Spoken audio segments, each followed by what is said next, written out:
We are live. Well, not live, but recording. Whatever. We are mostly live. Yeah, mostly alive. Bueno. Mm-hmm. Alright. And we have some sick background music coming from one cute dog. Justin. Yeah, Justin just turned his.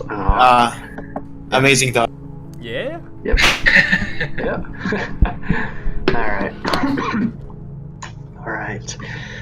Last time on Ashes of Ashardalon, the A-Team discovered the truth behind H.P. Lovecraft's saying that the world is indeed comic, but the joke is on mankind. Meepo had lost his dragon form when Tenser's spell wore off, but he is determined to regain it somehow. You made it back safely to the Monastery of the Four Elements, and there Robin and Fluffy left, both to see the world, reunite with what's left of their family, and, if possible, find Robin's brother, Viral Lakewood. Tenser also left, leaving some words of wisdom behind for Sal to not try to take on Prince Roland, and don't try to upset the Order of Gloomrot just yet. Yep. As you stand, you're not good enough to take them on. Mm-hmm. Sound advice. Yep. That night, all hell broke loose, or at least the Plane of Fire, when Scheherazad's brothers showed up, beat the crap out of the party, and took Meepo, Dorovnia, and Kelby captive back to the Plane of Fire. As Sal and Aisha began making plans to rescue them, the three captives were put to work in the slave mines of the Albari family and their rather familiar half-dragon mercenaries. Meanwhile, the B-Team learned the truth behind the wise words of Shrek. What are you doing in my swamp? The immortal words of Shrek. Mm-hmm. Yep. They arrived at Karlstead on behalf of the Lovelace family to investigate a cult called the Outsiders. There they made several verbal blunders which saw them get chased away from the walls by arrows and hillbilly accidents. As they explored outside of the town, they discovered the camp of the Outsiders, where they met Father Lucius, the leader of the sect in Karlstead. And while I don't remember their names, hang on. The one without the names. While Cadence and Manical were exploring the camp and speaking with Father Lucius, Roberta traveled into the swamps and discovered the meeting place and the altar that the Outsiders would use for their worship. So she came back, reported to you guys, and you then decided to go out into the swamp and spy on the meeting. When you spied on the meeting of the Outsiders, the sermon took a bit of a dark turn when you saw a pregnant woman unexpectedly give birth. After weeks, not months, apparently. And what she gave birth to was not human. You're not sure what it was. But you decided that's all you needed to know. That these cultists are doing some very strange and unspeakable things. You need to get out of these swamps and get back to Dario. But will you make it out alive? I don't know. We'll have to find out. We'll have to find out. Well, before we find out the answer to any of those questions, we're also going to travel back in the past. Alexander Anderson and Tiamat have done their research. They were looking for a civilization that had been they were looking for civilizations that had been toppled or were about to be toppled by the Nagpa, hoping that they could be used as a way to find Sylvana Undershine. They found actually a very good example of one. The ancient civilization of Talados, a psychic civilization that the Nagpa were able to bring down. Talados had fallen long before Alexander was even born. But as a psychic society, it kept its citizens under control by means of a huge psychic beacon. It also used that beacon to probe around the world as well as look in worlds beyond. So Alexander and Tiamat have decided to use this beacon to try to locate the Nagpa, or locate a kingdom that's on the verge of being crushed by the Nagpa.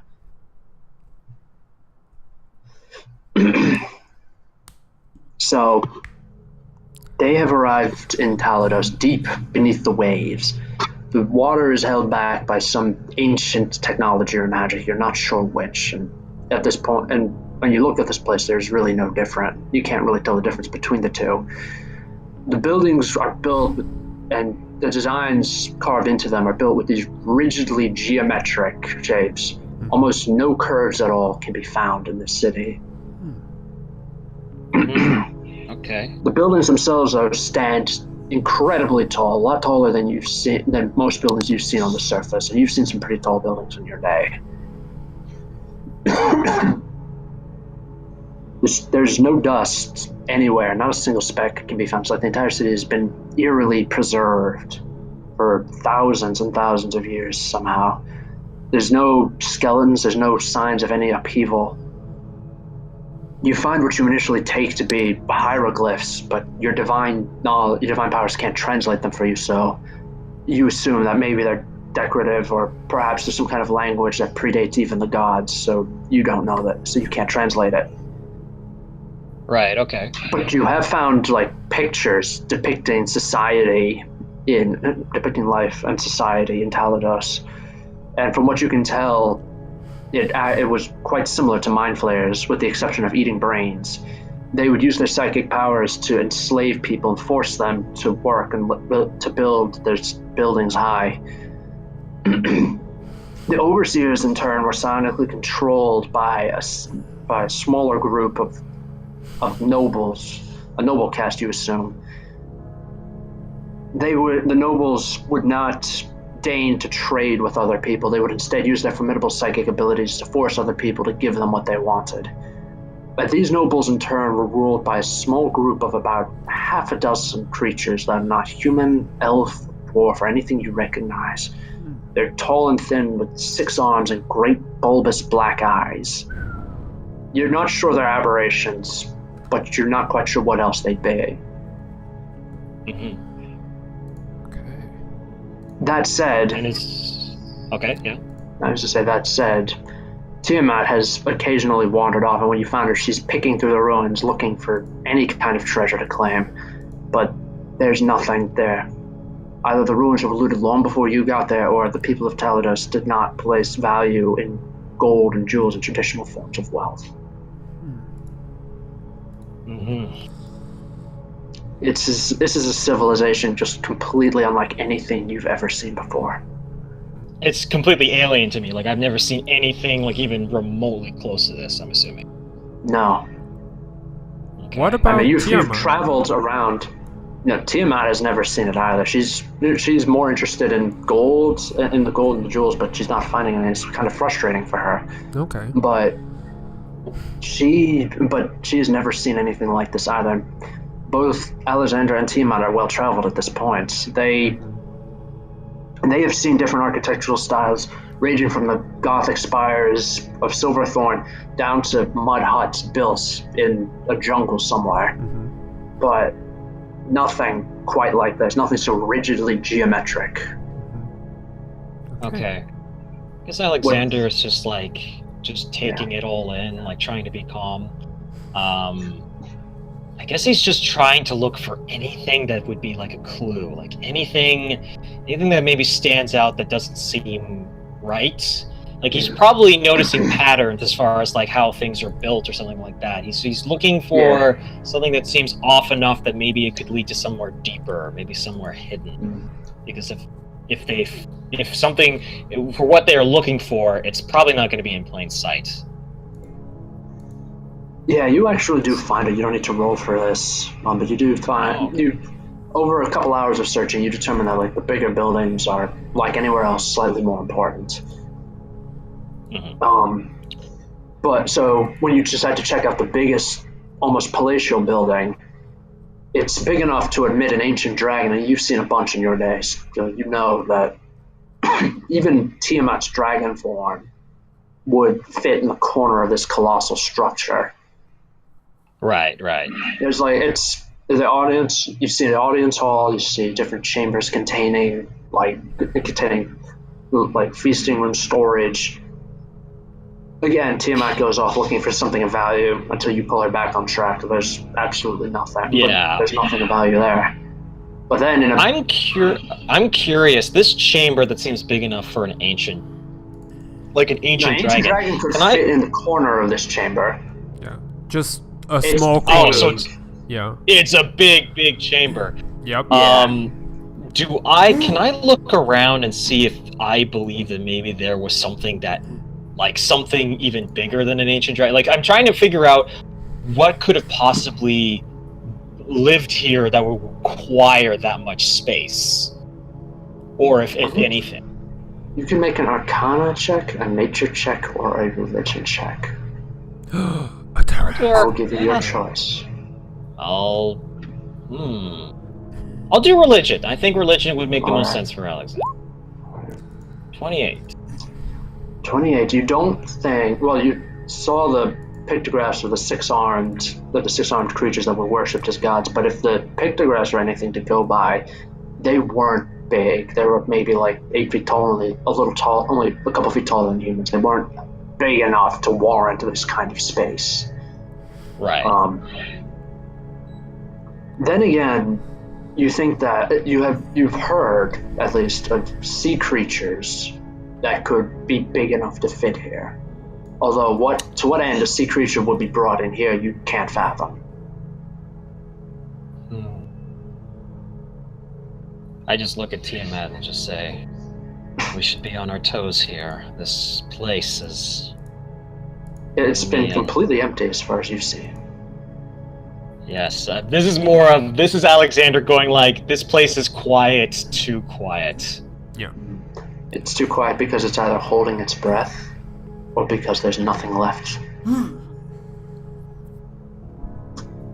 just... Yeah, you see Alexander, he's just kind of... He usually doesn't get nervous about these situations, but this place is unnerving him, which is hard for him. But he's trying to keep his composure and stay focused. The sooner we get what we need, the sooner that we can live. I will keep marching forward. Alright, it takes a long time just walking on foot to get to the far side of this chamber. But you get there.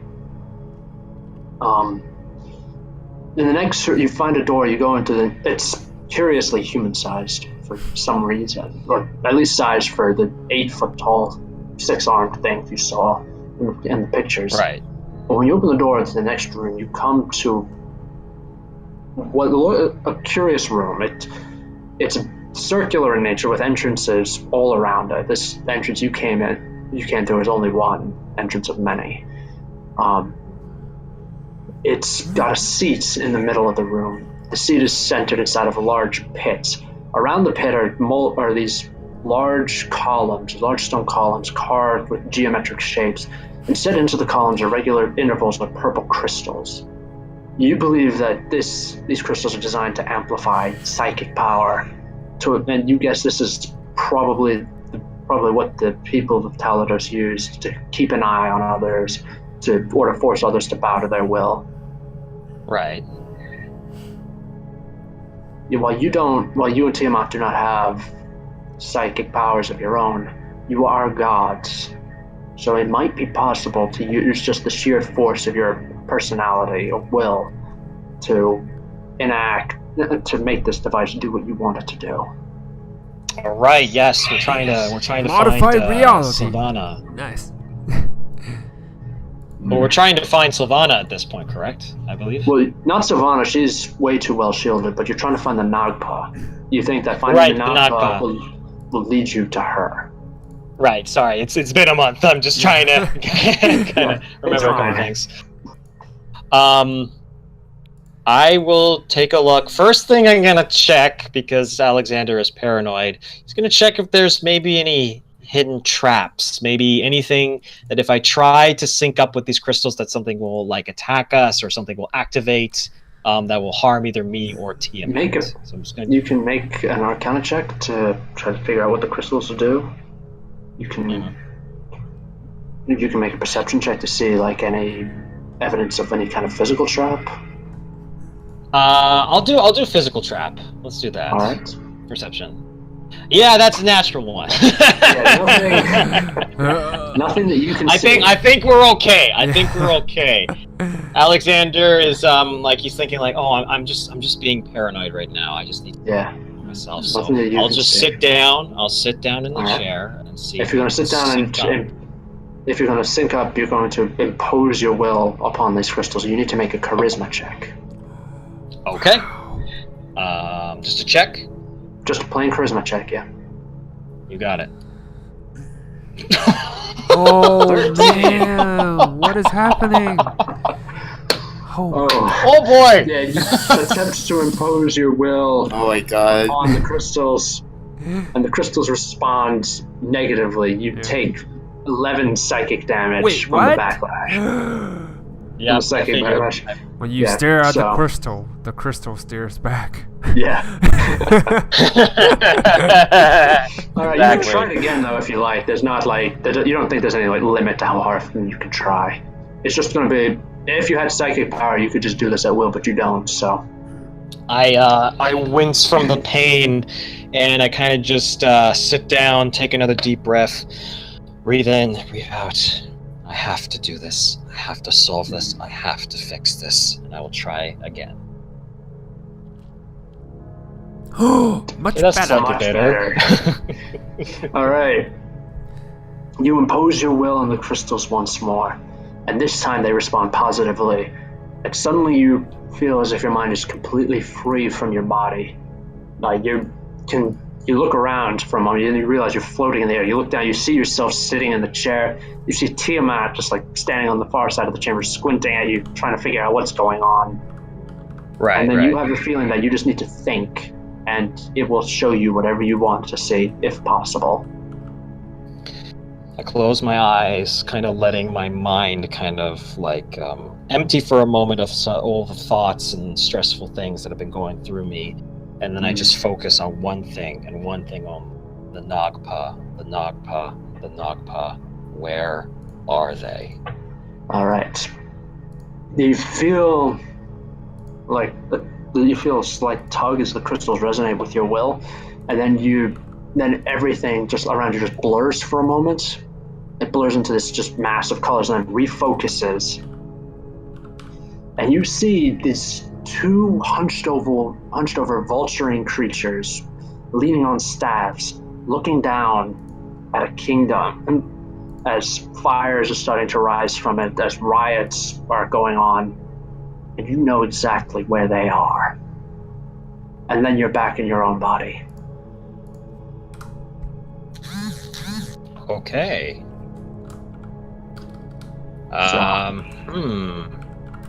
Did I get a message?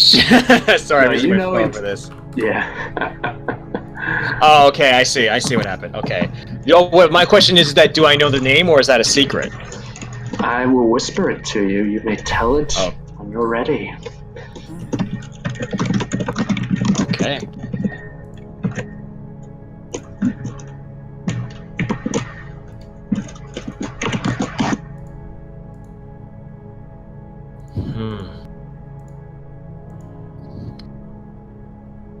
But do I want to tell Justin and Robin? Maybe I should leave that to be a surprise. In that case, It's up to in that case, you. you can tell.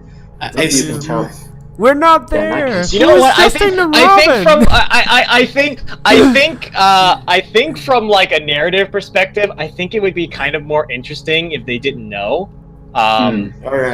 We absolutely tell that don't. order. So, But I will tell Tiamat of the location that I saw. All right. So it's a location. Fine. Oh, so salty. Yeah. Tiamat will just nod, and you'll turn to go, and she will gesture for you to go. And now, All right. Sylvana, we're going to quickly cut to her. Sylvana is reviewing issues of the day. Being a goddess is a lot more work than she initially anticipated. Yep. I mean, some of the work is easy. Like, some of the work is easy and pretty trivial, like figuring out who or what has been creating and distributing official, unlicensed Sylvana body pillows. Oh God! You better be making royalties off that, Jesus. But yeah, but the most recent issue is one that's a little harder. That Savannah's that's just been presented. When it turns out when a Chardalon was growing in power, he attracted a group of worshippers. Yeah, I think. Yeah, I told you about it. I'm telling this more for Justin's sake and for Kilby when he comes back, when he just has to rewatch. I'm still here. I'm just resetting my computer, just so that I can download Discord. So just don't mind me. I'm still here. All right, that's fine. So, Chardalon's worshippers ended up creating a surprisingly rapidly reproducing group of half-dragons. They call themselves the Sons of Chardalon now. They've actually, in a very short time, managed to form a very formidable military force. They have managed to use Chardalon's connection to Sylvana to track her down. And they want to actually make a deal with her. They want to offer their power, their military and draconic power. And in return, they want Sylvana to forgive Chardalon and bring him back into the fold. They're a pragmatic bunch, and like dragons, they have incredible patience. This means that if Sylvana decides a Chardalon needs to stay dead for a few centuries, they're willing to wait. But they won't wait forever. That's the thing. They're more than willing to wait for a very long time. A few centuries, half-dragons live long, but they don't live longer than like maybe a half-dragon human. That's what these are. These are half-human, half-dragon. They won't live longer than 200 years. So they can easily, but they're willing to wait for millennia if they have to. But just out of curiosity, how do they know it's me? Because that's the thing. Like, they were made with the blood of a Chardalon. They have a Chardalon's blood in little drops flows inside of them. That means they have some kind of connection to you. They were apparently able to contact a Chardalon and through him figure out who made him what he is. But even a Chardalon didn't know who created him in the first place, right? I'm not trying to debate this. I'm just trying to figure out how they know. He had a connection. When you gave him that spark of divinity, it connected him to you in some way. He is aware of that connection. He does not, and Chardalon really does not want it to be used to control him. He's a dragon. After all, dragons prize their independence. But the half-dragons have seen what Chardalon has done, what he's done to the world, and they would really like, and they're not happy with it. That's the long story short. They're not happy with what a Chardalon did. They want him, so they don't mind if he gets punished as long as he is forgiven and then brought into the fold. Okay, interesting. So, were they sending messages like through Psyche or? They actually sent an emissary. Okay. A messenger to send a couple of messengers to go speak with a couple of low-level people in your group, and it worked its way to the top because, getting an ancient red dragon, especially one as powerful as a Chardalon on your side, is something that you would probably want to be aware of. Okay. So now you and your second-in-command Malvis are standing there, looking at the report that you just received. Okay. So it's Malvis now. Is he a Nagma? Yeah. No, I don't think so, right? No, he is a Death Knight. Okay, got it. Yeah, he's wearing his full armor, so you can't really tell that he's a skeleton. He's the one that with the smell, but I cleansed it. Okay. Yeah. Yep. Totally. With the divine power. Yep, I remember that. Yep. Sorry, it's been a long time. Okay. So I'm reading this. I'm looking at the one who brought me the message. I don't think it's Melvis It's- because he's second in No, it command. wasn't. Yeah. No, it wasn't Malvis. It was one of his subordinates. Okay. It was another Death Knight that works under him. So Anyone run points on them? Check out their stories. I just asked. Malvis is going to. Yeah, Malvis will say. Of course we did. I have a small cabal of liches in my command, after all. Their story checks out, as far as they can tell, and as much as they can tell, quite a bit. We still have a Vard on the loose. That is correct. I can't risk to make more enemies at this point. Though I do not appreciate a Charlon's methods. Sylvana thinks for a deep moment. She is not really sure what to do, but she tries to figure out a logical way to accept their request because she doesn't really want to revive them immediately and revive Charlotte immediately, but she also In that case, I would recommend honesty is the best policy, my lady. yeah. Tell them that you will do so, that you will accept their service, but in return, a Chardalon must die for what he did to Seraphon.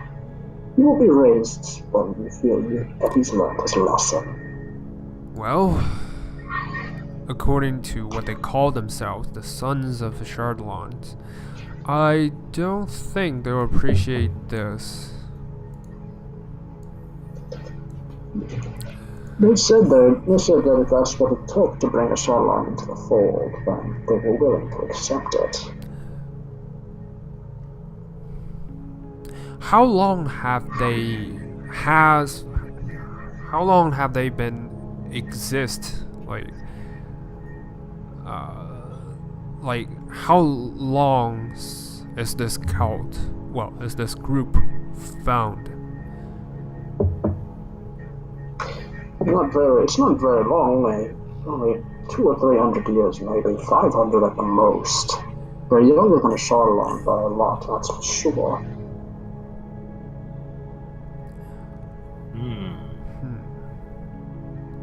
Any way we can convert their belief. I don't need it to be me, I just need it not to be a Chardalon. They don't worship him. Not in the traditional sense. They revere him as more like their father, or a revered elder. As for worship, they could easily be directed to you as the one who empowered a Chardalon. I mean, if you find a way to control a Chardalon and then you get them to support you, that might be a way to mitigate a lot of the disaster that is currently going on. Yeah. But last time I already have my fair share of trouble. Now I just wanted to stay dead for good. So He's not dead yet. yeah, I know, dead but I just wanted to, probably stay dead is a poor choice of word, but I just wanted to be dead for good. And You want this problem to be dealt with, and you Yes. don't want it to. You want this to be over with more than anything. And Yeah. the idea of maybe making this alliance is most likely going to keep that unnerving problem like alive and well, yeah. or it could just take a different form for all we know. You know what? I would like to speak with them. Whoever their leader is, I would like to talk to them. Very well. We will send them that message, and we will see if we can arrange a meeting. Yes. And the Death Knight who brought the message just bows and walks out. As he does, Malvis is going to turn to you, tilt his head and turn to you and say, "But now that we're alone, there's something you need to know. About 2 hours ago, my liches picked up a curious psychic impulse. Powerful one, not searching for you, but rather for the Nagpa. A few scrying spells determined that it was your old friend Alexander Anderson. He is apparently working alongside Tiamat, albeit reluctantly, to try to find you. Is it verified? We don't know what end they're looking for. Not what end they're looking for you, but we know that they are. No, I mean, is it verified that it is, in fact, Alexander Anderson?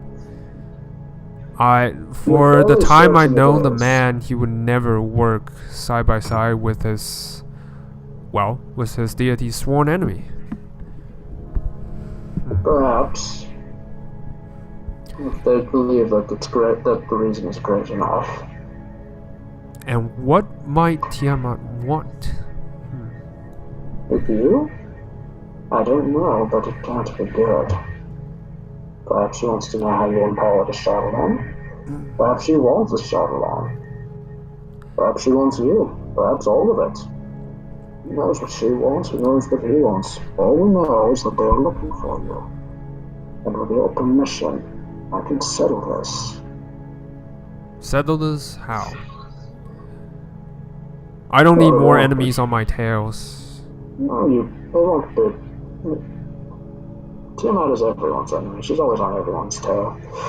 But Alexander, if he's not willing to listen to reason, I am more than willing to persuade him by force.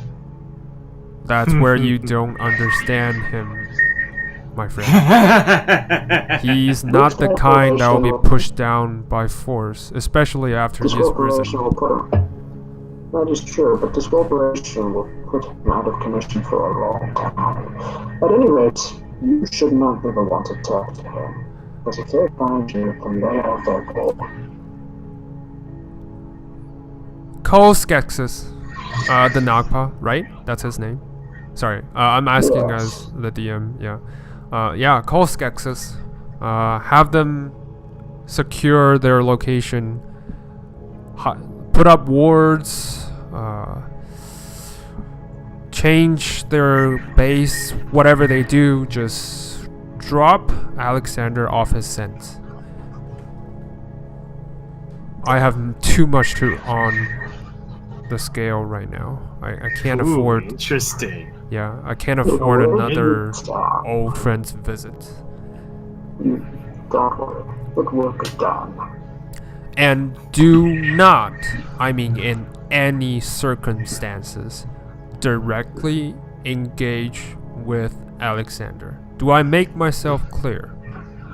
Crystal Melody. Make sure the others know as well. I will alert them, but Alexander, if he is who you think he is, he may force a direct assault. But we might not do anything, but he might. That is why I want every word, every possible anti-magic shell, whatever it is, just throw him off his scent. Drop curious baits, weird leads, anything. Very well. I will see what they can do. Yeah. Interesting. Interesting. That's Yeah, an bro. I'm excited. Yeah. I'm excited. I'm excited for Yeah. Detective Alexander to have to solve the mystery. Yep. Yes, Oh, this is going to be God. interesting. And make sure the Now. connection, some of them, connect to Vard. Now, Maybe we can Let's solve go two in. problems at once. maybe. But now let's leave the past for the moment. Yay! Let's go to the present. Savannah's probably inside like, nope, Alexander, you're never gonna catch me. Nope. Nope.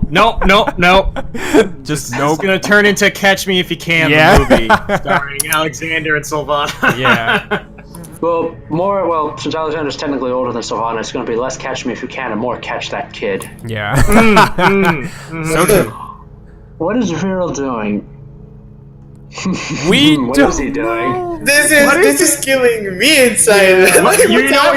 You know what Falcon's gonna do? It's gonna be like 40 sessions later, and then he's just gonna drop the virile bomb. Yeah. Well, Like- here's the thing. Well, let me, before we continue with the presents, here's Viral. Couple things. First, Viral's still alive.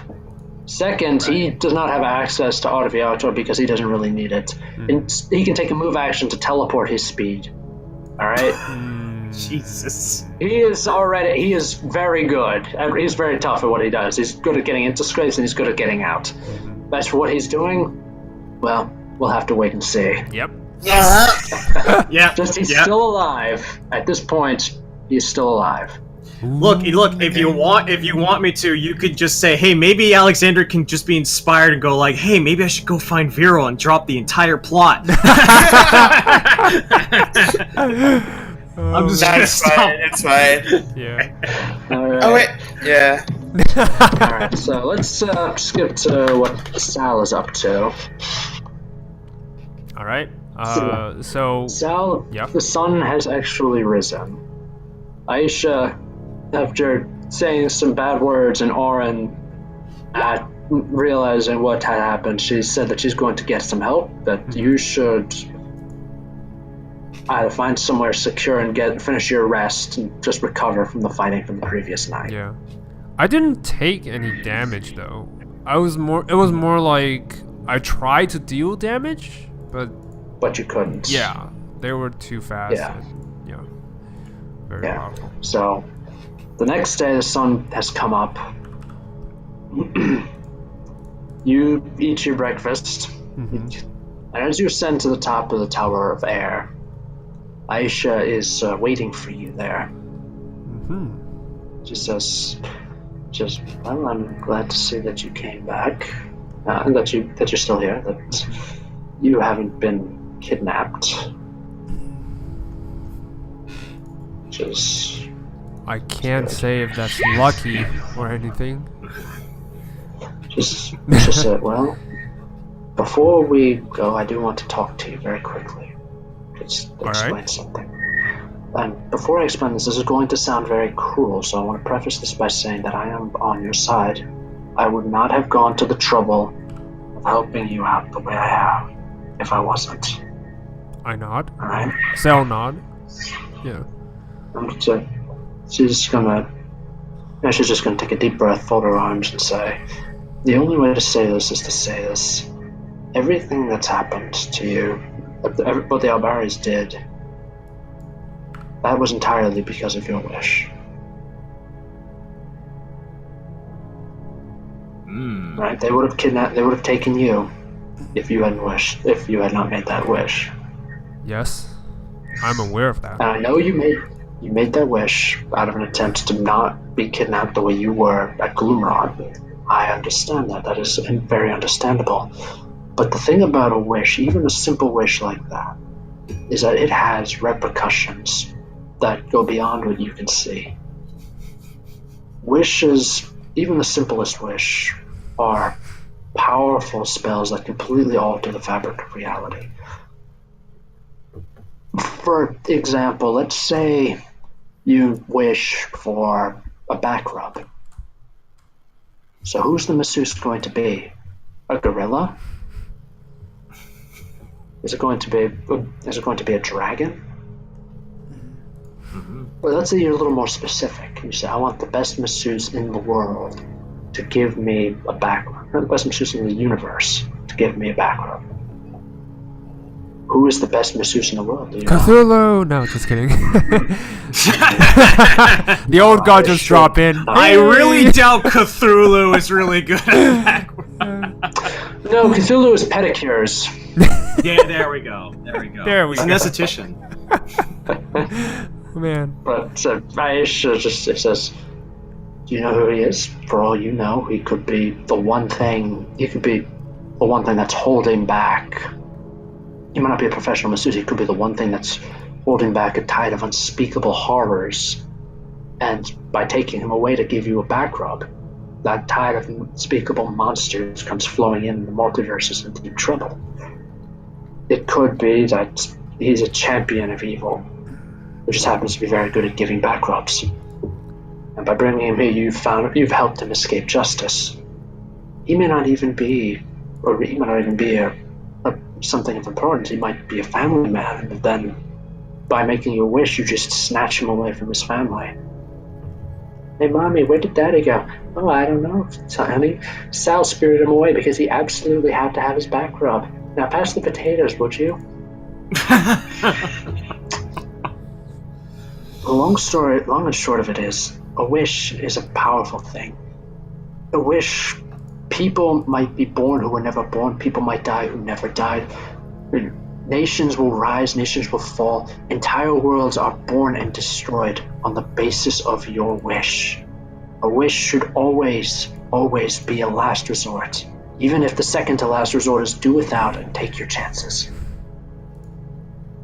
You understand? So, just nod? Just going to say. She says, good. Let's not have this conversation again. It's not pleasant. It's not a pleasant topic. Sal just stays quiet. Just like... FYI, this is legitimately why my characters never mess with Wish. Like everything she just said is the main reason why I can't handle Wish. Yes, Wish. Quietly. Nice one, Vero.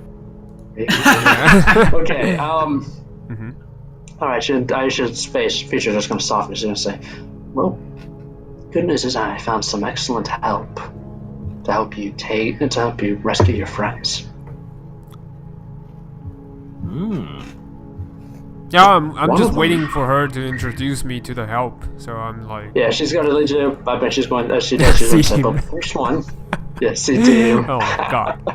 Yeah, she's gonna say, well, one of them is a Lakewood child, not just any Lakewood child, but a Lakewood child who actually has access to the family's best resources. So Ice, huh? you're gonna be getting. No, not Ice. A more direct descendant of Vero. Robin? No, descendant. Robin's Not her Robin. sister. Yeah. Not a descendant. Not... The descendant, not a sibling. Yeah. But there's a. But yeah, I think, like I said, he's able to do it. He'll be able to help you. The other one is a noble from Gloomrot who hates Prince Roland as much as you do. Good. And if you can, Yeah. if you can prove yourself to her that you're worthy of her help, she might be willing to help you take Roland down. But remember, she's from Gloomrot, and they don't trust easily. Sal is really quiet at this point. Just like nods and listens.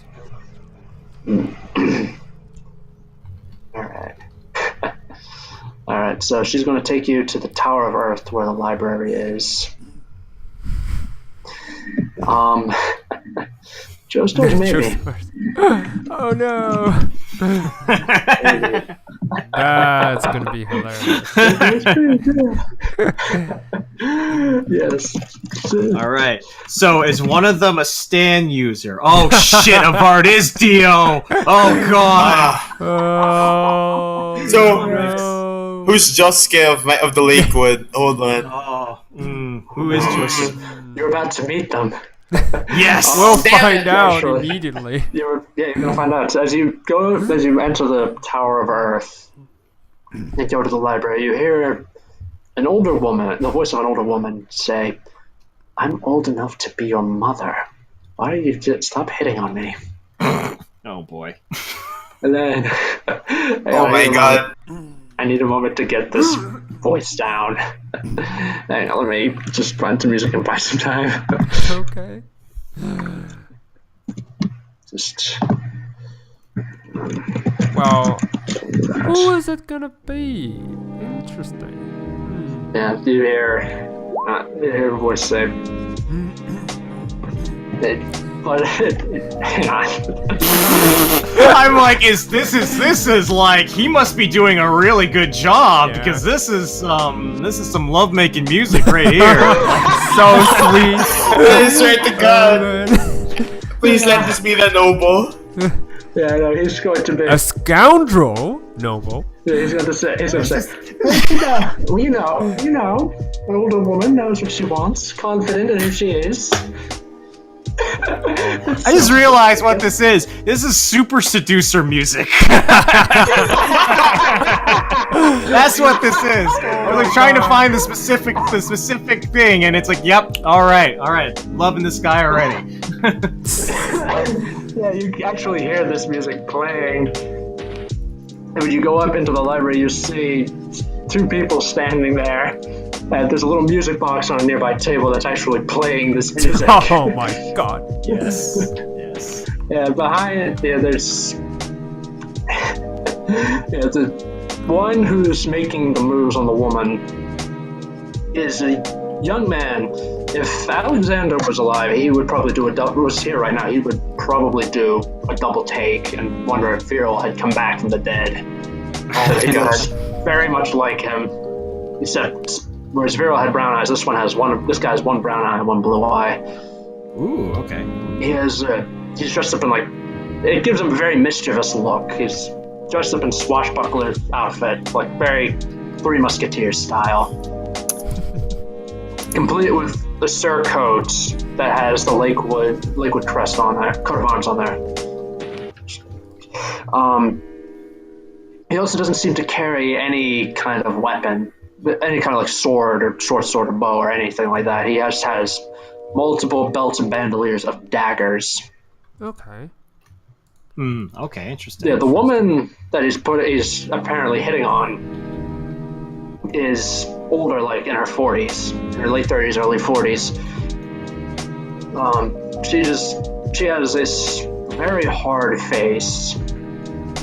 It's like she's seen shit that you don't want to see. 7 Mile Stare.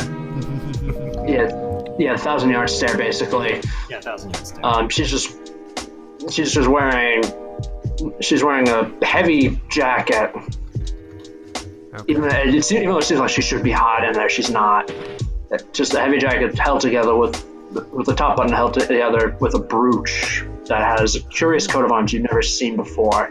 It's hazard stripes with a gray skull on the front. Okay. Gray skull. Yeah, she has dark hair and lustrous black eyes. She wears heavy military boots, and then you realize that this is basically like a military dress uniform that she's wearing, but it's been redesigned for more like civilian use. Yeah, and behind the Lakewood Scion is the Grell librarian, who's making like a little heart above the boy's head with his tentacles, just trying to help. He's the wingman! Oh, can't love this NPC, he's the best! Oh god.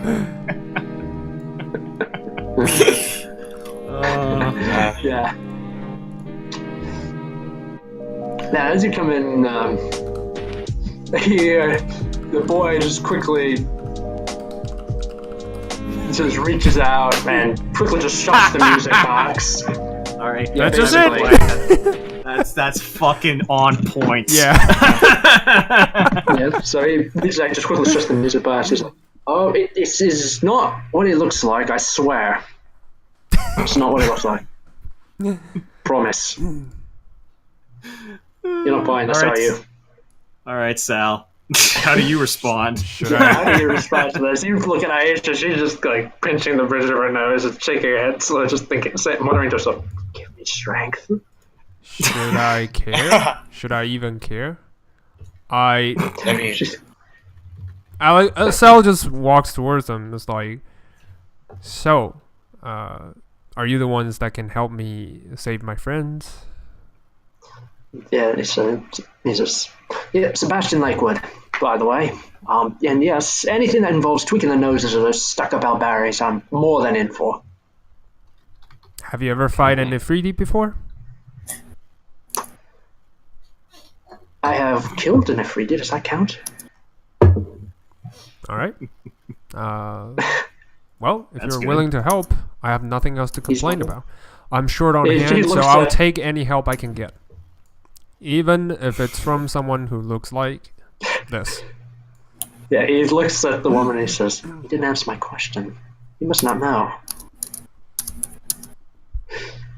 And the woman's just completely blank faced, just looking at him. I look at Aisha and was like,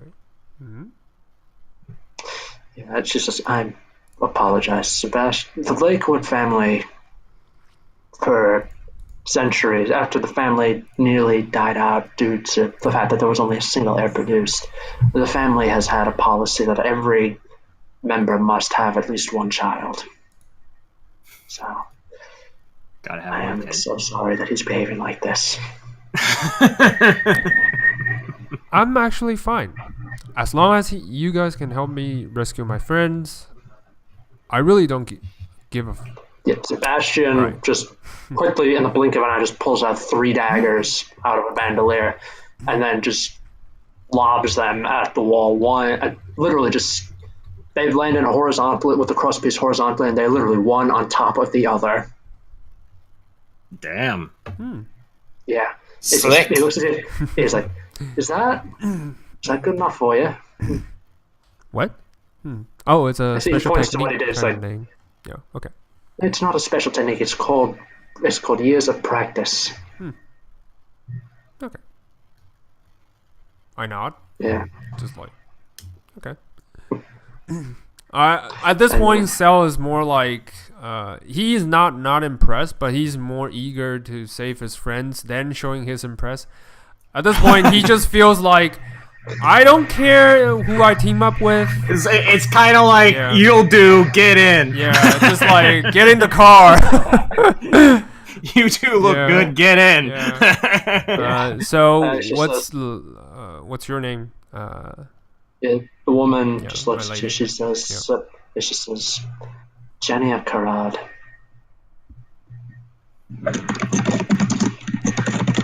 All right. Now we all met each other. I'm Salvatore Yes. Starvex, and I hereby We implore your we were help. told. Yes. Yes, we were told about that. Aisha offered us. I don't know what Aisha offered the boy. I know that she offered me your help in overthrowing Prince Roland. I nod. But anyone can say they want to overthrow Prince Roland. You're going to prove to me through your deeds. I nod. At this point, I'm super quiet. I just, but like, whoever at least understands me, like Aisha might, they'll see that I am like slightly twitching, just like really eager to get into battle, like no matter what it is. Yeah. But it's like just I have this. I'm emitting the vibe that I don't want to talk anymore. I just want to get into the fight and find my friends. That's it. Yeah, Sebastian retrieves his daggers and says, "Right, Lady Aisha, thank you for your kind help. I will be taking them on. I will be taking them to the Albaris, and we will come back with Sal's friends in tow." Aisha just says, "All right, I will leave you to it," and she walks out. Yeah. And Sebastian turns to Sal and says, "Oh, by the way, Aisha told us, well, me at least, about your." He coughs a little bit. You're a little. Sorry about that. No, just kidding. A little dusty in here. But Aisha told me that you had a little ward on you that prevents you from being teleported anywhere. Unwillingly. I would just like to inform you that the Lakewood family does not care about such contrivances. Out of, you know what? That makes sense. That makes We sense. have the resources, so we don't really need to just summon you willy-nilly. I shrug. Are we done yet? So that's why I don't want you to be surprised when I use the family sword on you. And he snaps his fingers, and a crystalline rapier just appears in his hand. Woo! Oh shit! So this dude is the. Oh my god. I got He's to take, got it. I get to take the family sword out for a drive. It's the entire thing is made from a translucent bluish white crystal. It looks almost like it's made out of glass. You look at it, it seems a little too delicate to use in combat, but just like seeing it this close, you can feel It's the magic thrumming yeah. from it. And probably the most obvious sign that it's magical is the fact that at the tang of the blade, these loops of magic energy just appear. They expand and grow in size until they reach about a foot in diameter, foot or so in diameter, about halfway up the blade, and then they shrink down until they vanish by the time they reach the tip. And through these hoops of magical energy, you can see distant and fantastic lands. Ooh. Autoviator improved. It can even show maps. No, not maps. It's showing like pictures, like almost like I'm of a travel guide. Yeah, I know, but I think it's it improved I didn't like the the years. old like evil like alter Audiviator sword have that kind of weird effect where you could see into other planes while it was Audi active. has already, yeah, Audi has that. always had this effect, but Oh, okay. good Audiviator shows realms of adventure. The evil one showed like hellscapes. yeah. Ah, right. Yeah. Now I remember. Yeah. I remember. Okay. All right. So he's gonna say, right, if we're ready, I'll take us to where we're supposed to go. What do we do? Put our hands on the sword together?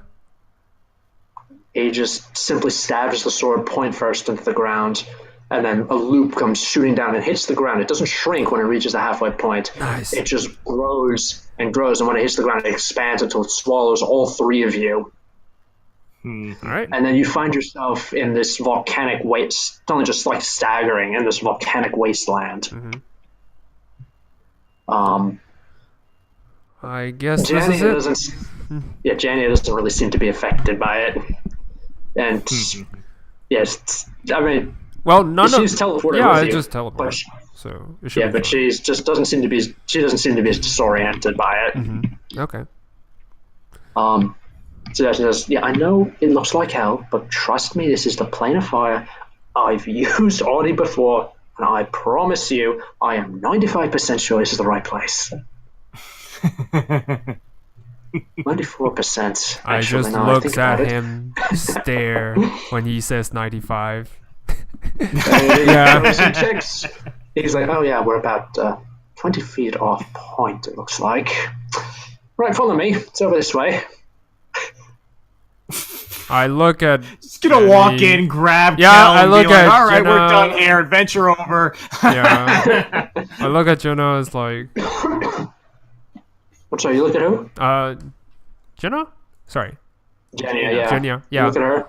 Yeah, I look at her And? like asking with my just looks like, can he be trusted? Just like, it's like doing an expression, just like looking at her, it's like Yeah, trying Jania, she actually reads your expression. She just looks at you and she pulls a ring out of her pocket and puts it on one hand. And she says,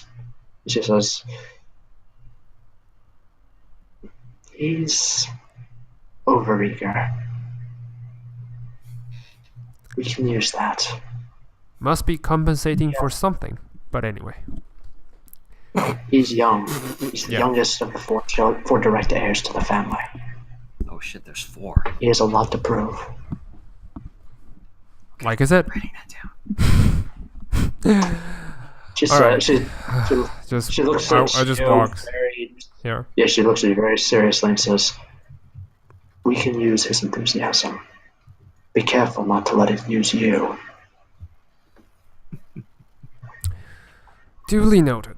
And so I'll just Alright. walk straight, following you follow him around. Sebastian. You follow him around the black obsidian rock that's sticking out of the ground.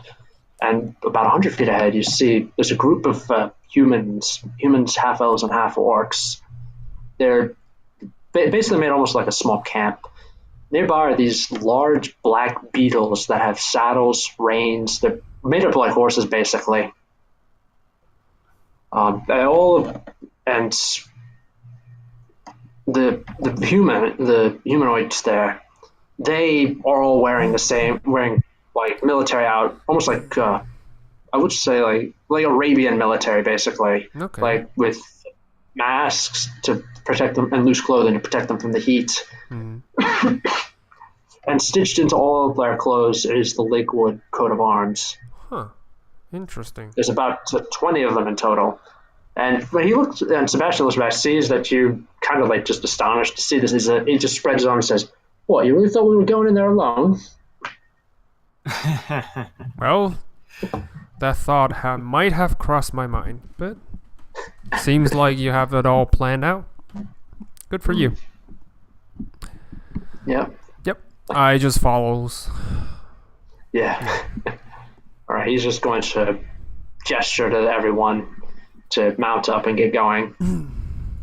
All right. And as you mount up on your beetle, yeah, you realize that Sebastian has deliberately left one short so that to try to force Jania to ride with him. Oh, man. Nice. Sebastian, you smooth boy. Yeah, I like the idea of like, oh, there's only two as he Yeah. slowly is like kicking Yeah. the third body Yeah. like behind a Off. rock.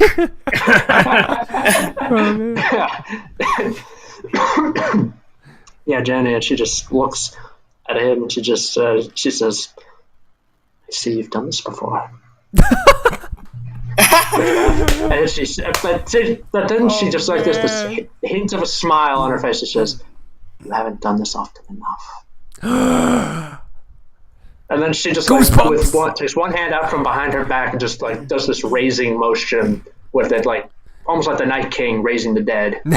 And what happens is, like, out of the shadow of Sebastian's beetle comes this great black horse with red eyes. It looks like it's made entirely out of shadow.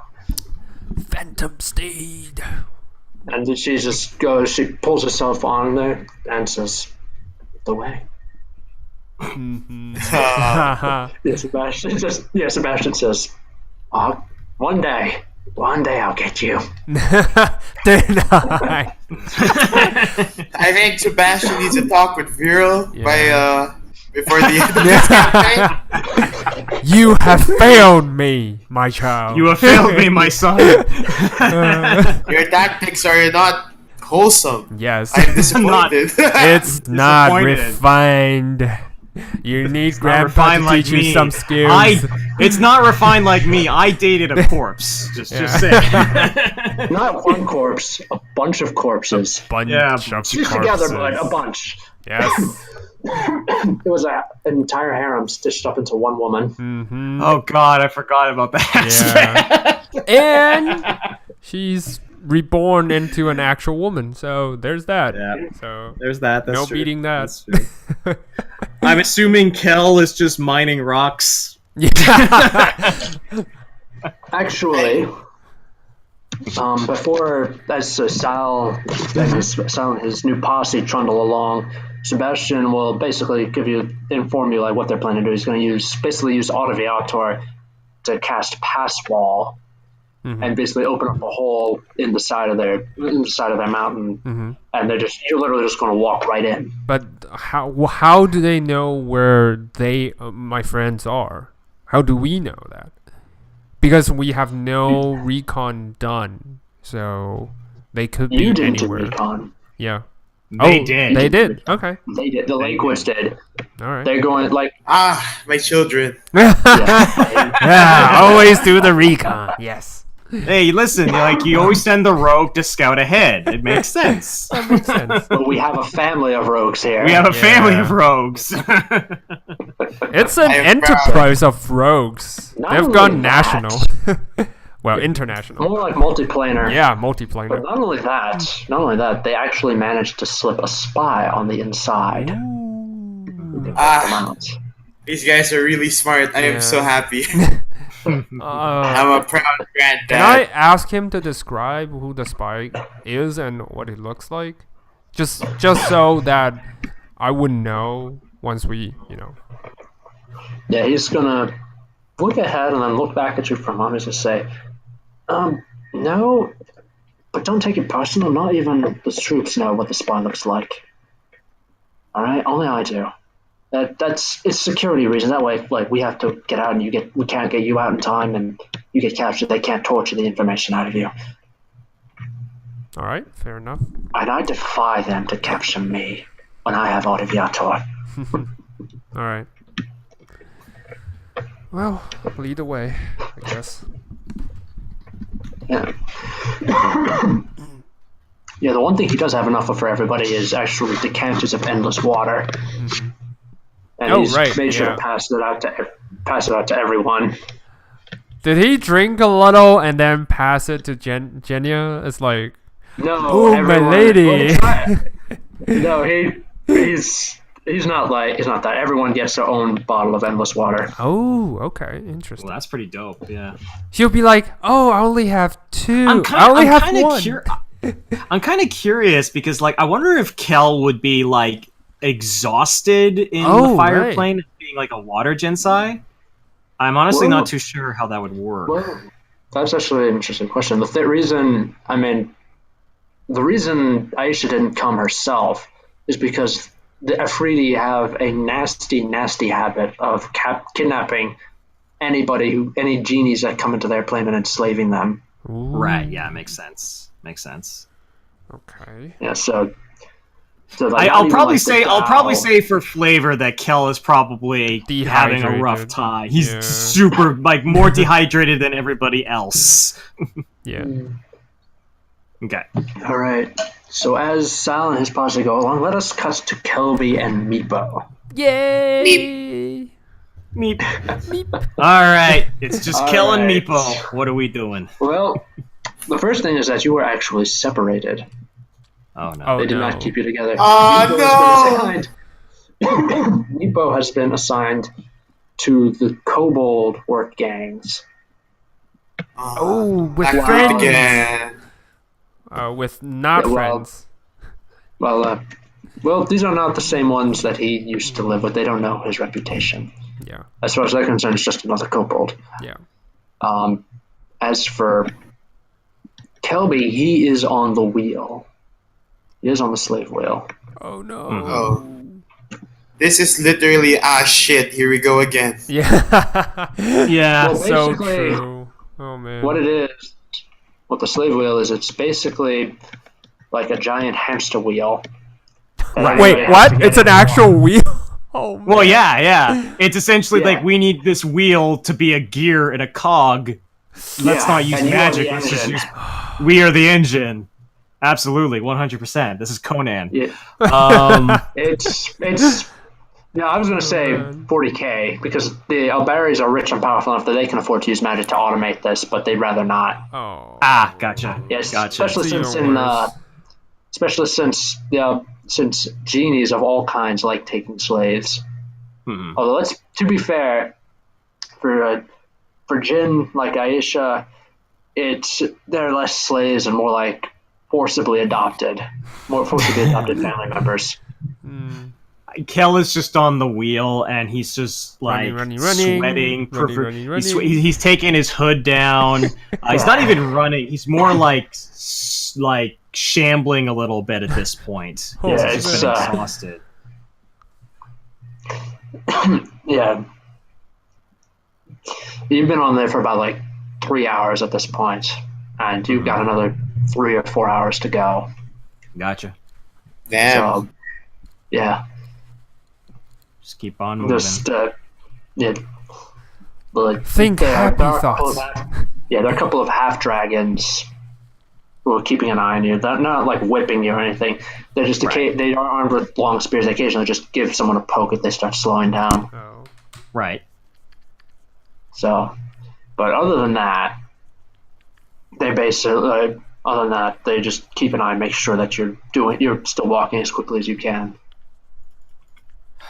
Okay. I mean, they understand you can't run. They can't force you to run, and they get the same level up, but they just need it to go at a steady pace. Mm-hmm. Right. Yeah. I'm probably just trying to keep a steady pace at this point. I'm trying not to get any more trouble than I'm already am.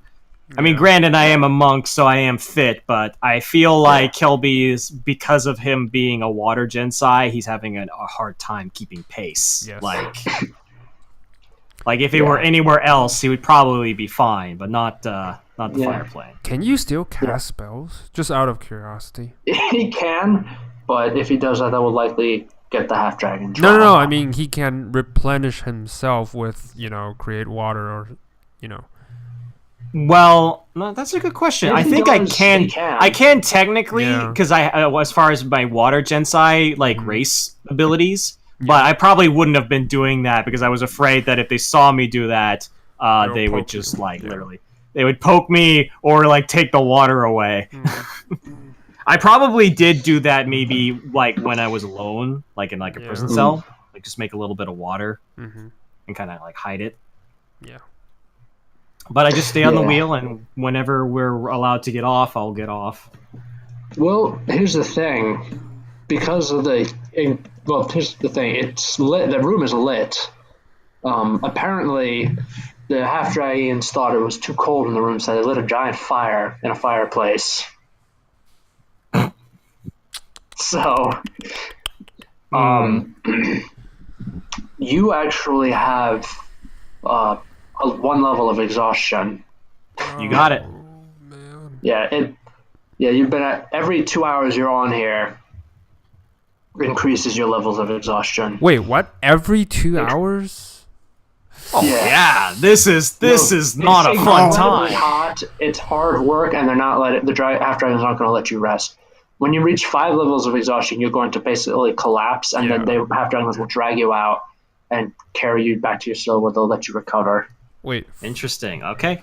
Let me check. Yeah, because five Isn't that points of exhaustion. Death? No, 6. 6 is death. Right, yeah. 6 is death. That's that. So they're literally pushing us to just the brink, and then they pull us out. Right. Yeah. So that you wouldn't try anything funny. Basically, yeah. Damn, son. All right, I just on the wheel, hoping that there's going to that wonderful time is going to approach, or maybe my friends will save me. Who knows? We're coming. Yeah, Darovnia. Yeah. Yeah, Darovnia is Darovnia is actually something of a bastion of strength at this point. She doesn't even seem to care how hot it is. She just occasionally just starts singing in some language that you don't even know. She's amazing. So I'm Darovnia is I think at some point Kel actually being super exhausted would be like, Darovnia, can you sing a little quieter? It's getting and just no, you are not falling asleep. I'm not there. You will fall asleep, you die. I'm not going to let you die. Can you sing? She sings even louder. All right, yeah. I'm like, can you at least sing a different song?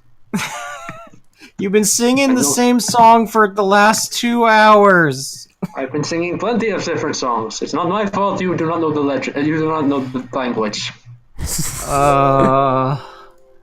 Well, I guess I'll learn the language when no, I'm never leaving here. For a moment I thought plenty of time to learn. You have plenty of time to learn. Okay, plenty of time to learn. Gotta stay positive, and I fall down. Yeah, as you fall down, they reach in. The half dragons just reach in with their hooked spears and grab and hook around the manacles around your ankles and pull you out. All right. Is Meepo anywhere nearby, where? No, he's not. Meepo is somewhere else. Yeah, so let's still talk about Meepo. Meepo. Oh no. Ah shit. Is on cleaning duty. You shouldn't have asked, but Yeah, he is on cleaning duty. He is alongside 30 other kobolds who have been charged with scrubbing the feasting hall down. Okay. That's much better. I'll eat some of the leftovers, as Meepo would do. Nice. No cheese, unfortunately. Aww. It's okay. Food is food. Is there? Can I be sneaky about it? Can I get some few leftovers and then hide them somewhere within my person, if that's possible? Socks. Make a stealth check. Ah shit! I'm You trying can do to it. grab. I believe in you, Meepo. Come on, you can do it. No! Yeah, he starts like sticking it and he's trying to stick it in his pockets. Like, why is it falling out of my pockets? That's right, I don't have pockets. They took my pants away. Ah, damn it. Yeah. Maybe you could hide it in your mouth. You can try eating it. You can but try. Yeah, as you do, the one half dragon who's charged with overseeing you, he nudges you with his spear. He says, "Don't do that. You're only gonna get cramps." Okay. And I don't try doing it again. Revo's too scared now. He's just gonna clean, I guess. Yes. Is there any like kobold nearby? Like, speaking of Like I kobold, said, there's 30 different kobolds here. which ones looks like the nicest kobold around? You're not sure they all look equally terrified. Just pick one at random. Yeah. I think like you, and then like Meepo, so like, hey, so how long have you guys been here? Way too long, man. How long? I don't know. You know the sun doesn't set here? Did you know that? Wait, what? Oh What? no. The sun doesn't set. Why? I can't figure out why. I don't know why. Why? So the sky doesn't go dark, and that's we can't No. sleep. No, we can sleep, but we can't tell time. No. And then like, Yes. Could I level up and take a feat? Because I can I can move certain feet. Oh. No, and like Meepo's like is gonna ask, has anyone tried to escape before? Like. How are we gonna get out? There's only two ways out, either through the mines or through the front door. Nobody goes out through the front door. Yeah. About the Everyone goes to the mines. They just leave you in the mines, and then they come to collect your body later. What's in the mines, brother? A maze, man! amazing. A maze? Maze. It's a maze of tunnels! If you can't find your way out, you're gonna starve! I don't want to starve! At least here we get leftovers every so often. Okay, and then you see like Meepo like go off to the side and like he's trying to keep it together. Stay strong, Meepo. Staying strong. Don't waste time thinking about that. Just be happy we get to eat the leftovers. The other slaves get this thin gruel. Like, we don't, we get leftovers. We're allowed to eat leftovers. So... Yeah, and then Meepo kind of. I want you to. I'm assuming you're smash cutting to Kel getting like a bowl of like shitty gruel at this point, right? As the leftovers are being like passed around with the the Cobalt crew. With the Kelpie crew. Yeah. Yeah. That's amazing. Alright, so... Actually, you are pulled off. Oh. You are pulled off the work group, Meepo. Yay! He's going to tell you, look, I just got a message from one of the overseers. They need an extra hand doing the dishes. Okay. Dishes. Yep. Hang on. Let me find my map here. Trying to figure out where you are in relation to everybody, in relation to the kitchens. Let's see it. If you were to see me right now in real life, I'm just awkwardly smiling. Alright, actually, Okay. so when you go to the kitchens, it basically means you get picked up by the scruff of your neck. And they're just going to walk you down a huge hallway that appears to have been built for people like Afridi or giants. Oh, this is big. This is very big, Miss. It's sir. Sir? Yes, it's big. Alright. Here we go. And he takes you down a very big... It's just a straight trip from the feasting room to the kitchen, but it's a big hallway, very long. So he opens the door, brings you in. In the room. The kitchen is this massive room with black basalt pillars, and there are 2 large stone tables that are used for food preparation. Under the tables are 10 feet off the ground. Big enough so that underneath the tables are these empty iron cauldrons and huge, and these racks and racks of cooking implements. There's also a large fireplace built into the wall where a giant-sized cauldron is bubbling away.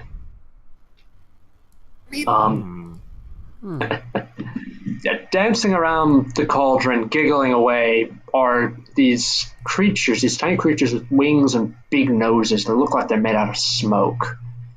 There's also like 20 or so kobolds scuttling around in here, doing chores like getting ingredients and stuff. There's also 2 half-dragons in grease-stained aprons standing on stools next to the table, and they appear to be cooking, like getting ingredients ready for cooking. Okay. I looked at like the half dragon like brought me his. Like looking like what now? What do I do? He's gonna put you down. He's going to point to one of the cauldrons and under the table and say, "Dishes." Okay, and like he like runs over as quickly as possible and there's one kobold who's just morosely doing dishes there as quickly as they can. Hi, and like I'm gonna do the dishes well. I'm Beepo. And the kobold is going to look up at you, and you realize that it is Three Tooth.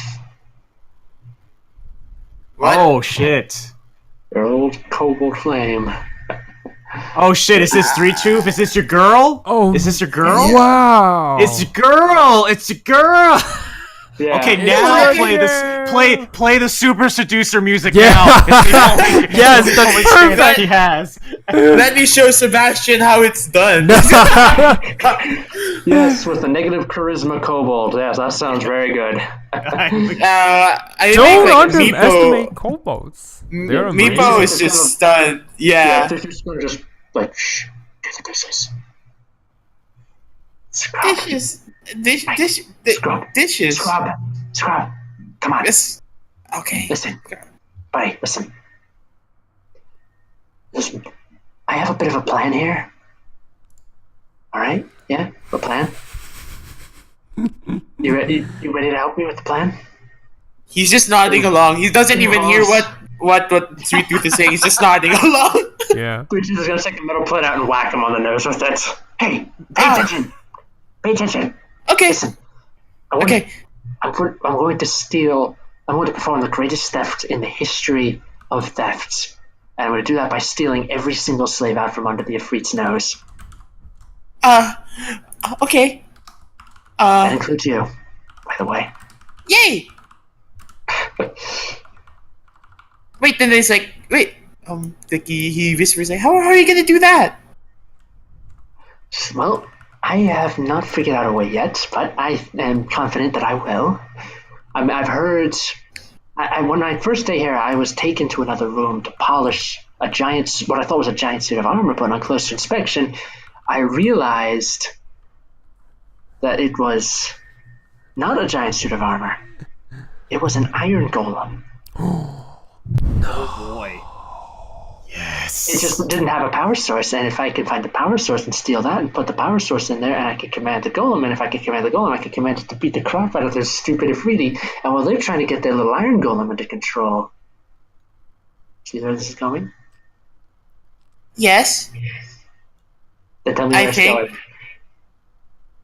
Tell me you were paying attention to my plan and not just staring into my eyes. My iron golem magic source distraction. You steal everyone, right?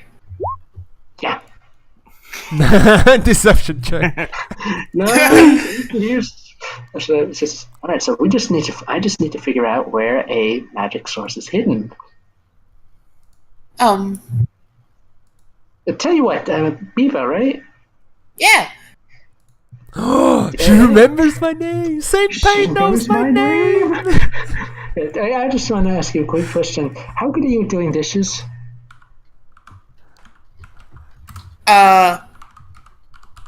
Okay, I guess. I just want to quickly hand you the dishes that she's doing. She's gonna say, "Don't wait up," and then she casts invisibility on herself. Oh, Ooh, nice. Nice. And then Meepo's just like, he waits a few seconds and then continues doing the dishes. And from his very obvious smile becomes a very obvious frown. Yeah. oh, she's gone. And then like the half dragon looks at does something of a half dragon. One of the half dragons cooking. Who's doing the cooking? He comes down and he looks at you, Repo, and says, Hi. "You look different. I'm not sure how, but Oh, Oh boy. oh boy. What do you mean? he makes an insight check." Meep. Meep. Meep. Oh shit! Hang on, my leg's cranking off here. Wait, this is your chance. Run while you still can. Yeah. The DM is crippled in life. Yeah. He So can't he roll the loses dice. Yeah. Well, I actually rolled the dice. He got a 19. Insight check. Oh no. Wait. He Oh, looks just no. like, Can I roll deception? Can I roll deception? yeah. I'm like, DC 19. there's only been one person here this entire time, and that's me, Meepo. Oh fuck! I wasn't expecting. That's me, Meepo. Nope. It's like, yeah, there's one person here, but I'm pretty sure it wasn't you. Meep. Must have been a shift change. Oh well, back to work. Wait, Give me that what? cleaver. Here, watch this. And he sticks a giant cleaver in the cauldron. Oh. He says, "Here, watch that. I need it back. Watch that. Make it snappy. I need it back, alright? Okay. And then he tries his best. Wait, Awesome. he stick Thank him. that damn thing into the cauldron. Yeah. I'm going Shank to him grab with the a crit- cleaver. Yeah. The size of a longsword. It's fine. I have all the faith in Meepo. Yeah. No, don't listen to me. It's a terrible idea. Meanwhile, Kelby, you have been taken out and returned to your cell after collapsing in exhaustion. Okay. I'm assuming So I'm you- at 5 points of exhaustion at this point, or Actually, no, you collapsed to 3, so they just assumed you Okay. couldn't take it. 5 is death, I think. no, 6 6 is is death. 6. 5 is Yeah. I can't move. I made that mistake as well. I thought it was 5. Yeah. So I'm just in my bed. I kind of curl up in a ball a little bit, and It's not a bed, it's more like a empty cell. okay. I curl up on the floor. The floor of your cage, On the cold stone floor. actually hot stone floor. Oh right, yeah. Yeah. It's always hot. Oh no. I think at this point he would realize that curling up on the hot stone floor is and having his face against it is really not helping things. So once he realizes that, he gets up and he just crosses his legs and he tries feebly to meditate and just keep a positive attitude as he thinks. Yeah, there's a couple of there's about a half dozen half dragons who are just pacing back and forth, just keeping an eye on the prisoners. Mhm.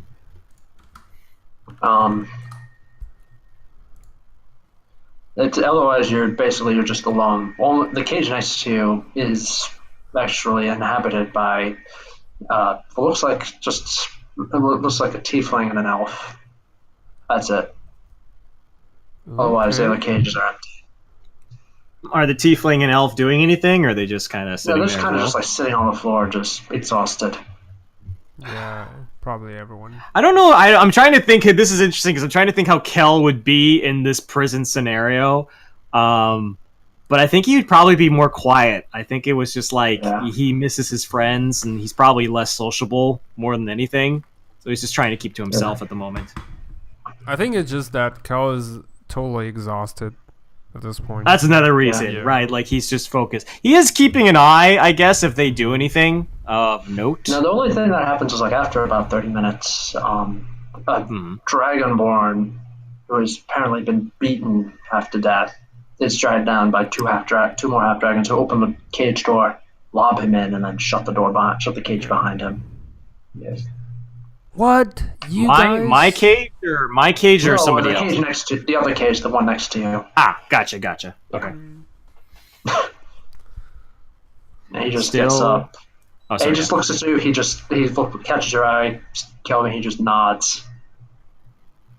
And he just nods to you and goes to sit down with his friends. I just kind of, I probably don't nod back. I'm just more intimidated than anything, and I'm just thinking to myself, just, okay, how can I get out of here? I just, like deep breaths, a little bit of hyperventilating, trying to think how Sal can remain calm in some situations.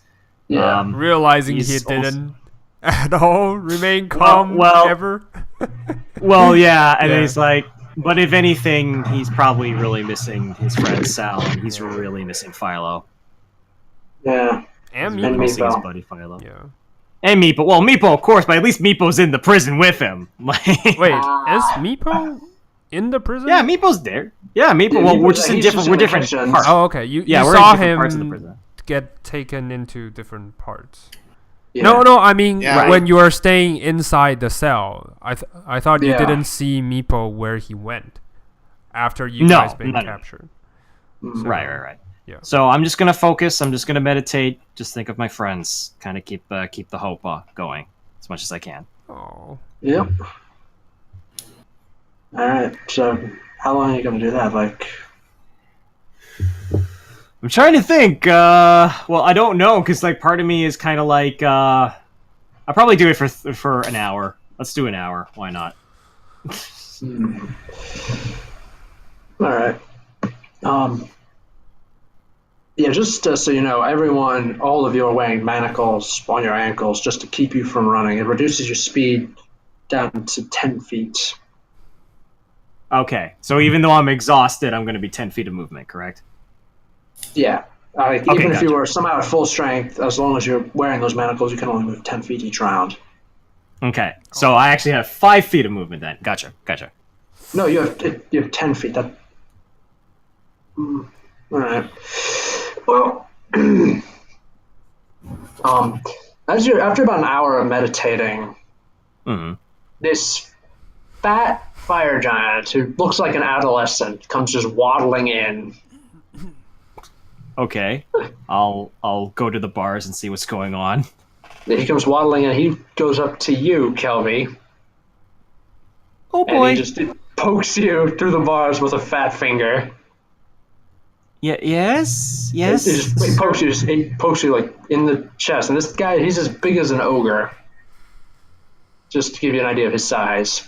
Right. Okay. He goes, he Gotcha. says, "Come on, do something! Don't just stand there. Do something. You're supposed to be jumping. Make me laugh." I'm assuming this guy shows up every once in a while, correct? Well, judging by the look on the half dragon's face, he does. And Oh. then he actually turns to the half dragon and says, "Make him do something. I want to see him jump." Okay. Yeah, the half dragon just look at him and they just give him a look like, "We're not doing what you say. We're not doing that." Oh. Interesting. Kel will be like, if I jump, will you get me some nicer food? Question mark. Said, "If you jump, I won't take you out and dump you headfirst in the lava." How does that You sound? know, do it. I'll do it. Okay. And he kind of gets himself up, his hands on the bars and pulls himself up, and he kind of like takes a deep breath. He's gonna attempt to jump. Just do a jump, a regular All right. old jump. You're able to do that. Oh, no check required. Okay. Good check. You can jump. If you Okay. want to if you can make an acrobatics with disadvantage because of the manacles. If you want to do a stunt when you jump. Well, I've got to put on a show, so I'm gonna have to try and do a stunt because I really don't want to dunk my head in lava. So let's give this a shot because Kelby's always good with acrobatics checks. All right. Let's see. 13. 13. not bad. It's not as impressive a stunt as you wanted it to be, Okay. but it's still pretty good. Like you jump up, you do a quick little pose, click your heels together, and then land on the ground. And then the fat fire giant just looks at you and just says, "That wasn't funny." But that's all I got. I'm wasn't going to be funny. Into the lava. Oh no. I can be Right funny. as he I says can that, be. immediately the half dragons have their weapons out and pointed at him. Just immediately. They're like, no, he's a Yeah. good worker. Yeah, immediate response. Yeah. Yeah, one of them says, "If you touch another one of these slaves, we are going to stick these swords so far up your ass you will be shitting steel for a week." Oh boy. Oh, interesting. You Back can't up. stop me from having fun. I managed to catch them. You can't stop me. Oh boy. I see where this Your mommy is. could be the queen, but we don't give a shit. You are going to leave the slaves alone.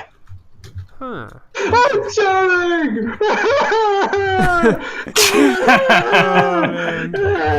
Just he waddles out just crying. And then the half dragon just put their sword away. No. Shit. Shit, man. Do I know this guy's name, the fire giant's name, out of curiosity? You do not know. They Damn didn't But, speak uh, of his name. but yeah. As he stumbles off, just howling and just in tears, the elf turns around, squints at you, and says, "Kelby Castor, is that you?" Oh god. Yeah. Yes. Please let it be who I think it is. Who is it? It is Aramil. And then you recognize the Yeah! Silent Salvarax is the Dragonborn. It's my boy. It's my boy. Oh He my, did get brought back. Kelby. Oh, it's him! Oh my Oh, god, man. since we last stumbled into each other. How are you doing? No, I kind of get up being the first, like, for whatever reason, he didn't put the clues together. He's like, Aramel, is that you? Oh, yes. I Oh, must it's- say, it's been a long time, hasn't it? Oh, it's been such a long Yeah. time. And, It's been Kelby's a just... very long and very hard time. Yes. I knew it. I was hoping to set you up for that, so thank you. Yes. Kel is I actually knew it, Kel is legitimately happy to see Yeah, him True. because like he has been feeling down for late. It's like, well, when did you get captured? Creed is going to straighten up and says, "I'm still alive too, just so you know." Oh no, I Oh, Kel, I love how Kel Resurrect unintentionally gives Creed the shaft. Yeah, Okay. they resurrected me, alright? I am still alive. Thank you. Oh. Thank you for your concern. No, I'm sorry. I'm been overwhelmed with a lot of stuff. It's really nice to see you too, Creed. It really is. Yeah. It's been a while. A lot has happened since the last time we met. Creed You're died. telling me. So Yeah. then he's back. Well, they're gonna tell you the story of what happened. Ooh, nice. 3 or so days after you left Ashton, Scheherazade returned at the head of an army of salamanders. After murdering the defenders and the leaders, she burned the town to the ground and kidnapped every single adventurer in town. Yep, that's And brought them back to amazing. the I planet knew it. fire. I knew it was gonna happen. I knew it's gonna happen. She, So we saved the town. Yay! Oh no, we didn't save the town. after, yeah, No, we did Yeah. save it. They Well, we fall saved on it. their own, so it's not our yeah, fault. what happened was she was actually looking for you three. Yeah, Oh, still boy. not our And fault. She did not find you in the list in the captives among the captives. So she apparently just threw the tantrum to end all tantrums until Okay, her brothers came and told her they would find the three people who who imprisoned her and kept her Right, imprisoned right. with a sword and made fun of her name. Yeah, it's definitely not my fault. I'm not taking that one. This is all. This is Yeah. all Kel's. I love how my stupid joke has like pretty much doomed an entire town. Yeah. So they went back, and then they came back with two of the three. They know where the third one they believe will be coming to rescue his friends. They believe Sal will be coming to rescue his friends, and they are probably going to be looking for. They're currently looking for Philo, but they don't know where he is. Aha! Wreck. Aha. Get wrecked. All right. So, all right, I'm up to date. I'm trying to think how Kel would react to that. Because yeah, that's interesting. Because knowing that the town burned would probably affect him a lot. Yeah. So Kel is a little. He's happy to see his friends. He's happy to see Creed and Aramel, but now he's more determined. It's like we have to fix this. We have to. Like, I can't let any more people get hurt because of this. Yeah, Aramel's going to say, yes, quite right. But if someone were to somehow get me my spellbook back, I have a bunch of different spells in there. Oh, do you know where it is? No. Oh. Well, maybe we can try and get clues or something like that. I don't know. I'm not a great detective, but I could try. Yes, you know what? And trying, isn't that the most important thing in life? Yes, it is. You telling me what happened, I realized that a lot of this is my fault. And if anything, I have to keep fighting to get out of here, and I can't just let them boss me around more than anything. Yeah, that's the spirit. You have to stand up and strong and tall for the world. So strong and tall. You against the world. And Creed is going to say, yeah, if I had my thieves' tools here, I could just pick my manacles in the lock and I could get out, but they took that off of me. These Albari dudes are very thorough about their shit. Yeah, they are. I mean, I have my fists, but I don't think That's it's not going going to to be do you enough. any good. Look, Sal over there, he tried it, and they took him and they apparently beat the shit out of him. Right. Poor bastard. Rip Sal. You bastard. Rip. They tried torturing him to get some screams. They didn't know that he was mute, and then, yeah. They were angry. They just started hitting him, just saying, "Why didn't you tell us you were mute?" They didn't even find out a single word. Really? They asked that question. God. Yeah. Yeah. Crazy Kel- shit, man. Well, okay. Maybe. Where are you? Are you going on the wheel at any time soon, or where are you working in this prison? Me? No, man. I'm in the mines. Do you think maybe I'm just thinking, if you're in the mines, do you think maybe you could like break off a piece of like a pickaxe or something like that and maybe use it as a lock pick, or do you need something more specific? No, have you ever picked a lock? I don't know. I'm sorry. I don't pick locks. I punch things with my fists. All right. I just pick locks. You punch them. That's a difference. Look, picking a lock is not as simple as just simply jamming something inside and jiggling it around until it works. Okay. Sorry. You don't just stick it in there and hope you get some result. It's just. Yeah, that is talking. Aramel. Just water under his breath. Oh my! I knew it! Damn it! I knew it! Yes! I was expecting he's this. back! He's back in all of his glory. In all his swole glory, yes. Yes. Yeah. What he is. What Aramel then describes to you the process of lockpicking, how you have to move the correct tumblers in the correct way in order to get it, in order to unlock the lock, undo the lock. Right. Okay. Yeah, Kelby's just listening intently, and he's just trying to get if they have any ideas at all. Because like even Kelby's a little bit stumped. There's not much that he can do to get out, but he feels that if they work together, then they might be able to find a solution.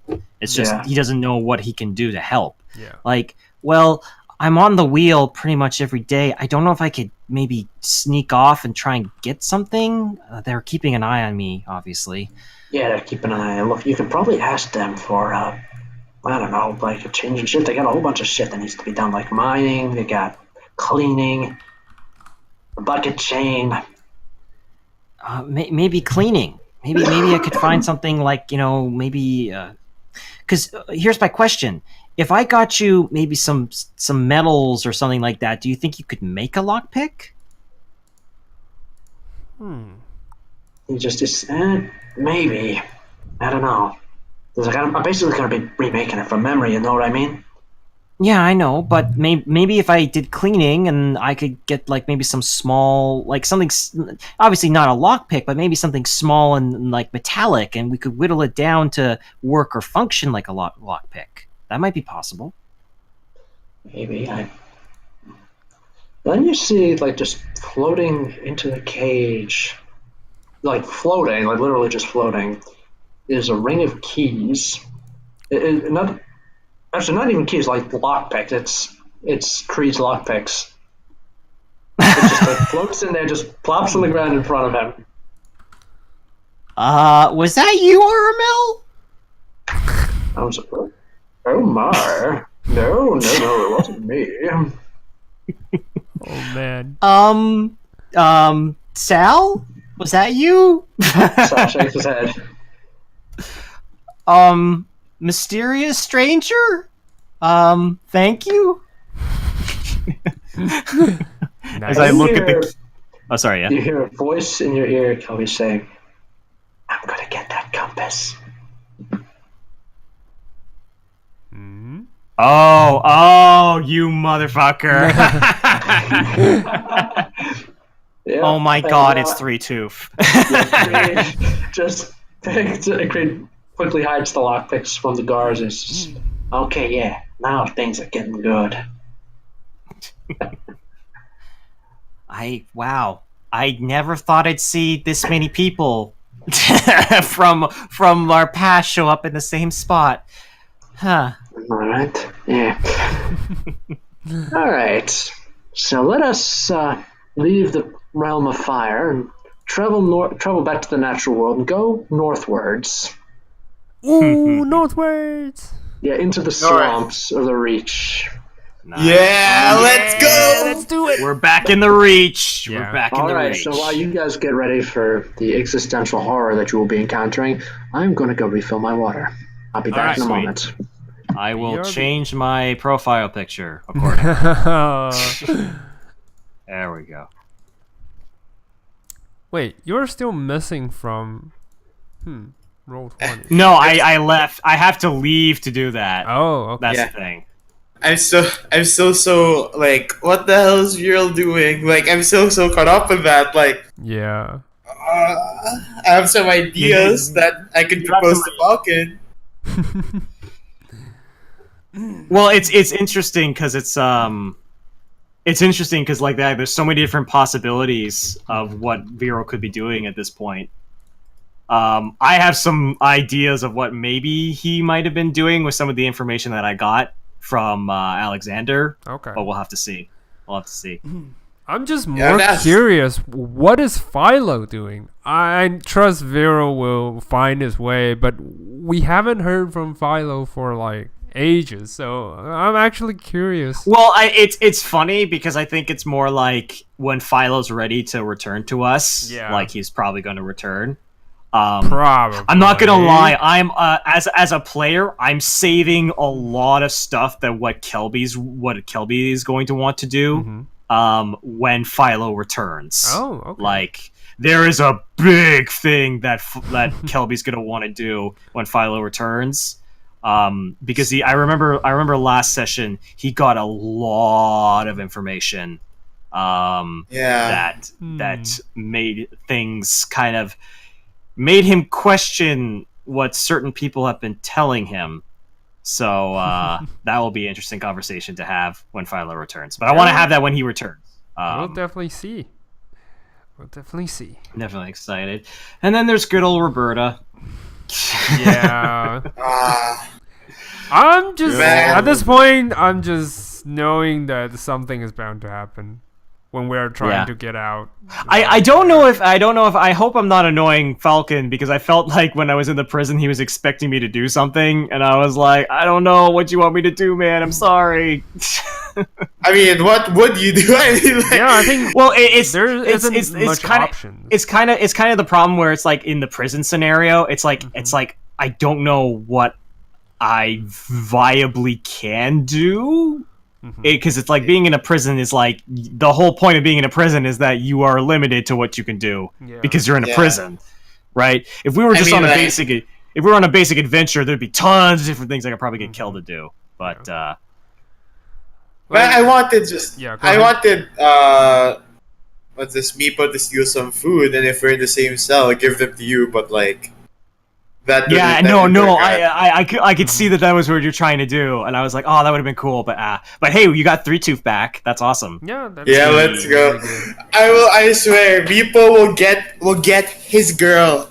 He's got Whatever get the it girl. takes. Whatever. It's gonna take a whole campaign. Yep. But he's gonna get the girl. He's gonna get the girl. It's going to take a whole Everything- campaign to impress her. Yes.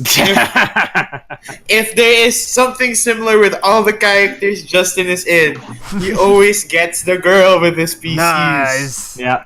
Ah. Yeah. See, if I multi-class into Druid, I could have like, you know, the wind blowing dramatically behind Meepo, like really sell him. No, Like, just the use your waters. wind palm technique. Yeah, get the theatrics going. Yeah. That's the main Okay, reason so why I want lighting to a bit. multiclass. Okay, it's a sunset right now. I'm gonna have to multi-class on budget to Druid to control Yes. weather like that, but sure, we'll see how that goes. I don't think I can control sun spell. You can use the clouds, call lightning, and Yeah. have clouds above the sky. Yeah, so there's that nothing works. more romantic than bolts of lightning striking down. What is more romantic than lightning striking Alright. down when you're talking shit? Well, some people would find that wrong. Yeah. All right, but now I have to be serious now. And Play grumpy. Roberta. And Yeah, Roberta. serious face. Serious face.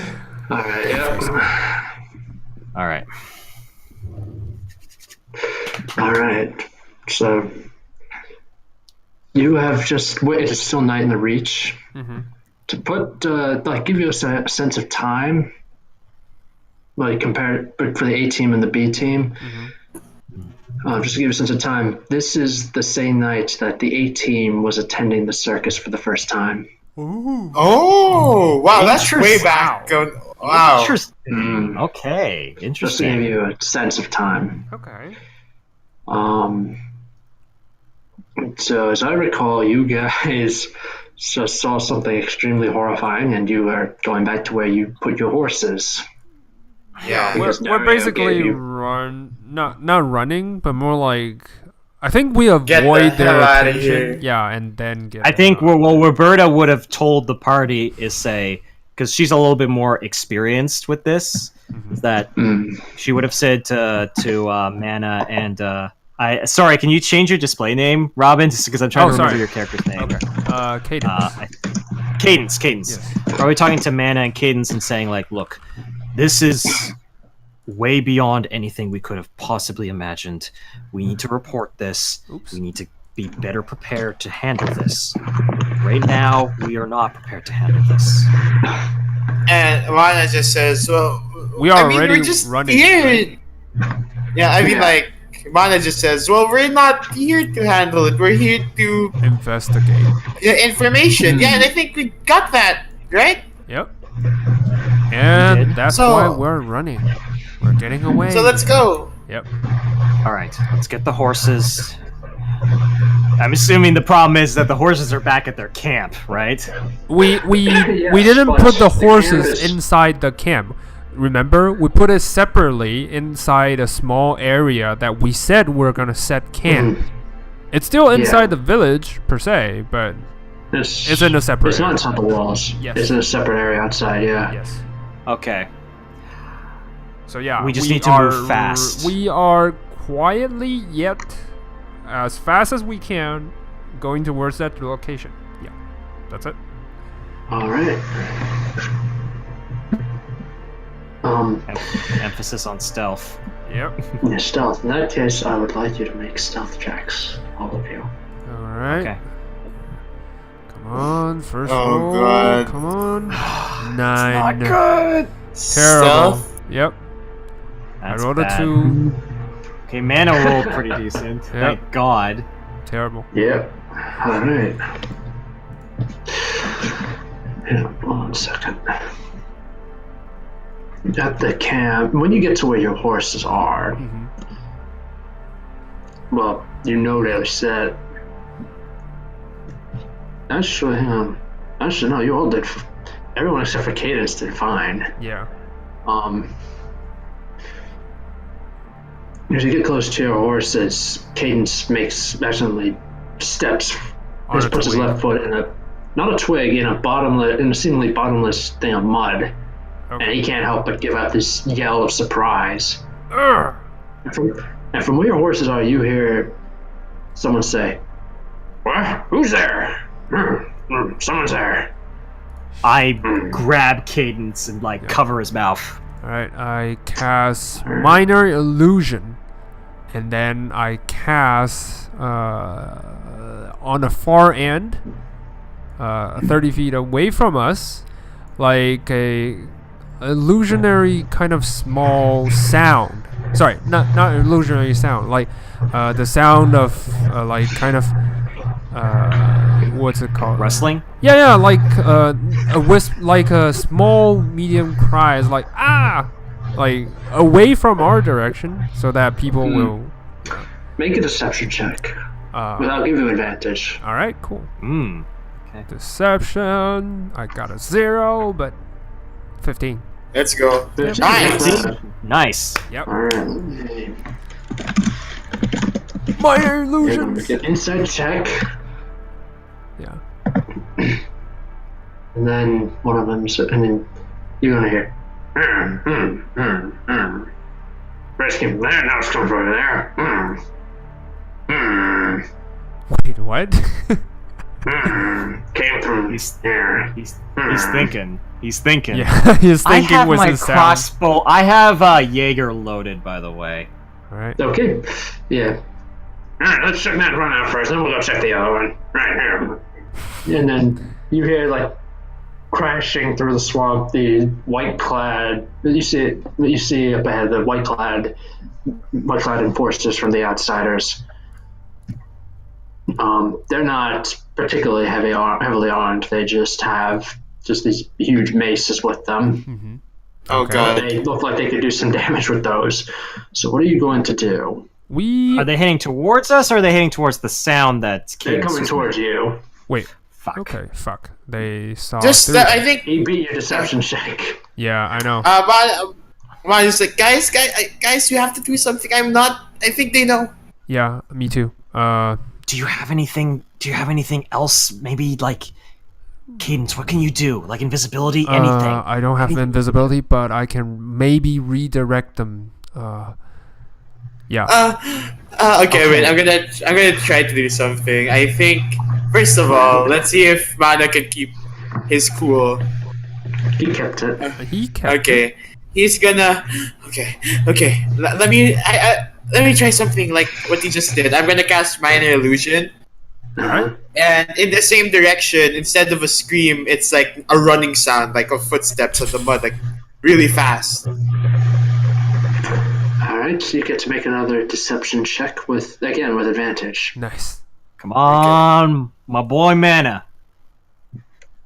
17. Nice. Not That's bad. good. Not bad. He rolled a natural 20 on that. Oh Damn it. man. All right. Okay. Guys, Roberta, wait. get away from me. Roberta. Guys, get away Just from me. says, Roberta. something's Roberta. not right here. It's getting Okay, real fishy. What's going on here? Roberta's going to say very quiet as they are grumbling and say to Cadence and Mana, Cadence, Mana, I am going to go out there and distract them. You get on the horses and get the hell out of here. Horses on the other side of the thugs, by the way. Yeah, so we have to get past them. You know what? Let me see. I'm just checking on fear. Shit. Getting closer. Yeah. Wait, you also have fear? Yeah, I also have fear. So. Yeah, oh my god, we both have fear. Yeah. I'm just gonna scare them away. Yeah, I want to do that, but I don't have anything else that would scare them. That would do anything much differently. So I'm running out of time. We have to do something. Yeah. They're getting closer. They're getting closer. You know what? I'm gonna first cast haste on Roberta, and then. Oh shit. Yeah. I'm gonna first cast haste on you. Yeah. And. Mana will try to hide like near the party. Like he's just gonna. Yeah. Yeah. Just haste on you. On who? On Roberta. Yes. Damn. Okay. All right, and Roberta, what are you gonna do? Well, I am going to go with my plan, which is that I'm going to try and get them, like, they're in between us and the horses. I'm going to burst out to the right of the group, and I'm going to try and get their attention and move them so that I can make a clear path for Cadence and Mana. Yeah. Believe me, when you burst out, that gets their attention. Oh, yeah, I figured. Yeah, because I'm hasted as well. There you are. Let's get them. Let's get them, boys. They're going after us? Okay. They're going All after right. you, Roberta. All right. They're going after me. That was my plan. All right. All So, that's it for Roberta. Well, I'm assuming, are we going into initiative? Are you gonna pick a fight with them? I think let's just keep running. In my hasted state, yeah, I'm gonna fire a couple of shots near them, not trying to hit them, but near them to get their attention. All right, you got their attention. There's about 5 of these guys. Yeah, but I want them to chase after me, so I'm gonna fire, but not try to hit them. Believe me, you don't have to do anything to get their attention. They're coming after you. Oh, sweet, sweet, perfect. Then I'm leading the chase. I'm hoping that Cadence and Mana can get on their horses and get out of here. Yeah. Yeah, you just go sprinting into the swamp, cartoon style, just. And they're like, come on, let's get them, fellas. And the path is clear for Mana and Cadence to get to their horses. All right. I get on the horses. Let's go. Yeah, and I help Mana get on the horses first, and then I get on the horses, and then. You see, like. Yeah. Go ahead. Actually, like Mana, like as you're running towards the horses, right? Before like Mana even gets in his horse, he keeps looking at the direction like Roberto went into and looks extremely worried. Yeah. And like. Cadence was like. Yeah. Go ahead. Sorry. Go ahead. No, like you have to break him out of it to like, kind of let him continue getting on his horse. Oh, okay. I like, grab him on the hands and it's like, if we get on the horses, we can catch up with Roberta and help her get on the horses. Then we can all get away. But we can't do that if you're staying here. Let's move. Oh yeah. Let's go. Yeah, I help Mana get on the horses, and then I get on the horses as well. And we have 3 horses with us, so I'm gonna I'm gonna just tie one on the back of my horses, just so that I can control both of them. Yeah, it's kind of like tie a rope to the just saddle tie a so that you rope. can lead the empty horse with them. Yeah, and then I hop on, and then I just charge. Yeah. Yeah. So follow them. Yeah. So the horses, when charged, they have higher speed. So I guess I can catch up with them. They're not that far away from me. It's not that they're not far away. It's like there might not be enough room for the horses to maneuver through the swamps. Right. You're gonna have to kind of try and find a path that is around the direction. Yeah. Like my goal is to try and lead them into the swamps and then try and find a road that I can meet up with you. That is true. I need to find an intersection that I can, cut the path with you, and then just, all right. I'm gonna try to do that. Wait, Take a I longer. have a question. Oh, go ahead. Go ahead. How far away is Roberta from us? Roberta is about. Hang on, haste doubles your speed, right? Yes. Yeah, It so doubles. 60 feet. Yep. 60 feet So of movement. Roberta's about 120 feet away from you at this point. Okay. Is there a way to get at least 60 feet near him? No, horses is like we can. I think one round is like 200 feet. I can't remember because Yeah, no. What I was gonna say, what Roberta did was that I'm just assuming that she used the dash action to get into the swamp. yeah. Yes. Yeah. Let's Just see. basically lead the thoughts away from you. Alright. All right. Yeah. Well, let's just keep going up the road, and then eventually we might. Yeah. Yep, Let's that's see. the plan. Traveling pace. Sorry, I want to know how fast a mount. Oh, 1 minute it can Riding move horse. 400 feet if we're in a really fast pace. Well, if you want to know what the stats are, you're doing a riding horse right now. Yeah. That's why I'm saying like travel pace with mount is like 400 feet if we're traveling fast per minute. So if one turn, it's like Also, there's a very interesting problem that's about to happen. Well, we'll get to that in a second. Yeah, I know. Alright. Yeah. Let's see. all right, 400. So one turn is like 10. 6 seconds. Yeah, 6 seconds. So 40 feet we can move per round, I guess.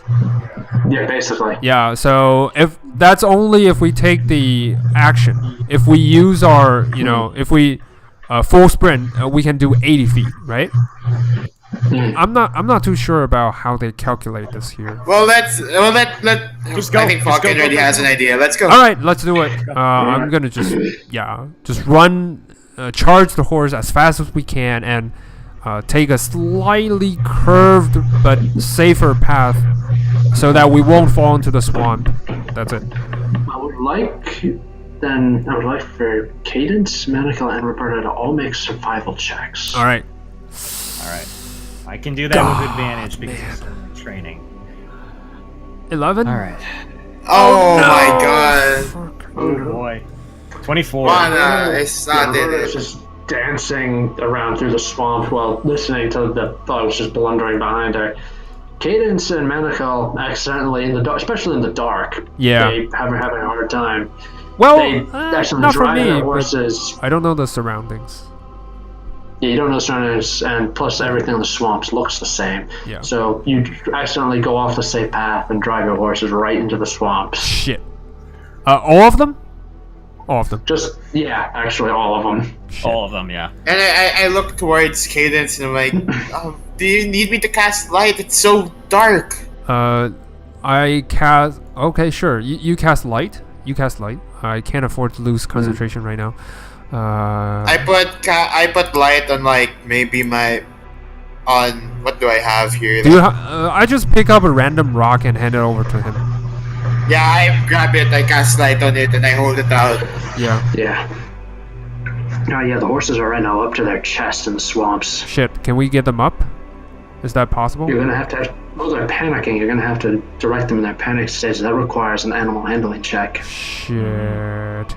All right. Hold on. Do I have? Do I you? don't have calm emotion, so no. Okay. Yeah, I'm gonna look towards my horse like it's okay. Come on, we need to get out of here, and then I try to calm it down. Yeah. Can I help him Alright. so that he Yeah. gets advantage? Shit. Okay. Advantage. Nice. 20. Okay, so You don't need that. Nice. that means his horse is calm, Okay. All right. and he's And- able to direct it out of the swamps. He's directed out back onto the safe path. So Cadence needs to make his own animal handling check to calm Alright. him I'll, down. I'll help him with that. Like I was like, come on. Okay. Shit. 12. 12. No, that's not Nope. enough. The horse is just still thrashing and sinking deeper and deeper. Shit. You know what? Let's give up on the horses. We need to get as fast to Roberta Wait, as possible. Is it the other horse with your horse? Yes. Yes, they're both sinking. Yeah. We at least need one out of there because we're three of like. Okay, one is gonna be like, he grabs his horse around back and then try to calm like side by side, and he will do the animal handling check if ever. I'm sorry? like he wants to. He got out, but seeing that Cadence is having trouble, he's gonna go back in with his horse to get them out. Yeah. To get them out. Okay. You know what? So I'm gonna an throw the animal- ropes on Manaco's horses and the other side to the horses that are in the swamps. Try to pull them out. Is that possible? You can only do it with the one empty horse. Your horse, not so much. Okay, sure. I'm just gonna do it with the empty horse. Just Alright. Let's. Well, we yeah. just need to get one out of here. yeah. Well, Mana Okay, tried so to you're calm it going to- down. Yeah. Okay, you're gonna help me, right? Yes, I'm gonna help you. Come on, animal handling. No! Oh man. Yes. We're wasting more Oh, time. the things that Resisting, I and can't wait for something that I'm about to drop. I'm very excited. Okay, it's gonna get the real horse bad. is resisting. Yeah, they're resisting. I assume it's too late at this point, right? 'Cause- Yeah, it's No, probably it's not too too late. late. You get one more. All right. Okay. Let's do it. I'm gonna do it first with help. All right. Fine. Oh, there Nice. we You go. finally get your horse under control, Cadence. All right. I'm gonna throw the rope on the horses that are calmed down, and I'm gonna drag it out using the horsepower of Manacle's horse. Yep. Just try to pull it In out. that case, there's actually going to be two opposed athletics checks. One from the horse in the swamp and one from the horse on the land. But we can help pull, so does that count as advantage? The horse on the Advantage. land has advantage, yes. Nice. Thank you. And Yay! one in the swamp has disadvantage. Whew. Come on, horsey. Alright, you managed to pull your panicking horse out of the swamp. Well, I thought I Little calmed it tense down, there. but yeah. Yeah, it's not calm, it's still panicking, it's still rearing. All right. I try to let it unleash its feeling through fast-pacing race. So I hop on and just charge. Yeah, Yeah, because we don't have time. Alright, you immediately charge heading down the road. Yeah. Alright, Roberta, you are watching these five guys just blundering through the swamp trying to get to you. Right. Okay. So what are you None gonna of them do? Just keep fall. running? Here's my question: has my minute ended? Probably not. yeah. Has my minute ended? Because that's You got gonna like 10 seconds. 10 Hide. seconds. That's I'm plenty of time going- for you to jump and hide. I am especially going- how far behind these guys are. All right, I'm gonna hop into a tree, try and get Yep. nice and perched, and hide. And if Make things a get stealth really check. bad, I've got a plan. Alright, make a step. Nice. 16. 16. Alright. 10 seconds later, it ends and a wave of exhaustion just sweeps over you. Yeah. Stunned in the tree. Yeah, well, you're basically just in there just panting away. Right. Okay. Gotcha. A few moments later, the thugs just come crashing through. Like, where'd he go? Where'd he go? Where are you? Where are you? I don't see you. You see him? Where are you? Now I'm really curious. Just Yeah, holding my they breath. they poke around for a bit, but they don't actually find anything. So they turn around, they turn around and go back the way they came. Thank God. And then you hear one of them shout, and then you hear one of them say, "Oh shit, it got me!" What?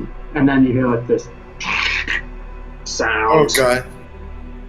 Oh, boy. The dogs are like, run! Oh, there's They- something in the woods with us. Yes. And you hear them go sprinting off into the darkness of the swamps. Oh, okay. So what do you do? I'm going to try and use some of my senses to see if I can spot what just did that. All right, it happened while they were out of sight, just so you know. Make a perception check. I'm gonna actually try and rely on my hearing, on movement specifically. Okay. Alright, so this is advantage. Smart. 18. 18. Man. See, I have a stealth check to make. Oh, the hunter and the hunted.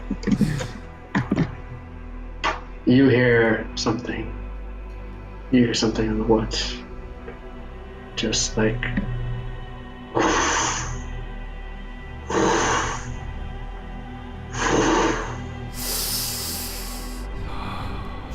From that Something's sound, flying around. oh, it's flying. Interesting. Mm, And I still don't spot it. no. It's probably because there's a whole bunch of trees between you and it. Yeah. Oh, do I think that it is above? Like above me? It might be above you, might be somewhere, might be expertly flapping its way through the trees. Heck, it might even be below you. Yeah, you're I'm on gonna a try. tree. I'm gonna gauge that. I'm gonna take a guess and think that it might be above me. So I'm gonna keep climbing the tree and try and get as high as I can. See if I can spot it. All right. As you climb, the branches are going to start getting thinner and thinner and less able to support your weight. So Right. I'm going to actually need you to make an acrobatics check to see if you can keep your balance up there. Yes. You keep your balance. Oh, sweet. Godly, Yeah. godly balance right there. My old training kind of kicks in. Nice. I Yeah. start climbing. And you poke your head up above the swamp. You look around. It's just a sea of treetops. Sea of just wet, droopy-looking treetops, all under the baleful gaze of the stars in the moonless night. You can see over in one direction, you can see Karlstead, but then all around you, you can just see nothing but swamps. To the south, you can see the mountain, the Silverthorn Mountains. So, what do you do? I take a deep breath. I'm gonna start making my way down. All right. You climb back down. Again, you don't make a check to do that. And eventually you're able to climb, you're able to set your feet on solid ground once more. I'm going to use my just my survival training to try and make my way out and see if I can find Cadence and Mana. All right, make a survival check. Come on. Nice. 20. Nice. Well, before you get, he's able to make it to the road, but before Roberta is able to get there, she discovers the remains of the one guy who got, like, just torn apart. Right. And yeah, it's, you're not sure what did this to him, but his, like, everything from the chest up has just been torn off of his body. So his inner just spelling out on the ground. And the part from the chest up is nowhere to be seen. This is bad. This is not good. Can I do like I'm trying to think. Would it be like a nature check or a medicine check to see like what did this? Was it claws? Was it like, teeth? Like just to kind of try and discern. Go ahead, make a medicine check. Sure. No. With that check, you determine that what happened, because you're doing this like just quickly, just looking over in panic, because you want to get out of here, get to your friends, just get out of this place. When you looked at it, you don't think, with that check, you don't think it was any like claws or teeth. You don't think that it was bitten off so much as something like secured a hold in his upper chest and then just ripped it off. Damn. Okay. All right. The I'm gonna upper keep part is nowhere to moving. be found. I'm gonna keep on moving and just try and find my friends. All right. Keeping my eyes out for something following Okay. me. All right. In that case, I'd like you to make a perception check. No. Advantage? Don't No. you have? Well, it's I can have advantage when it comes to hearing. Oh, so okay. if it makes a noise. So Okay, the but no, 19. you're doing sight.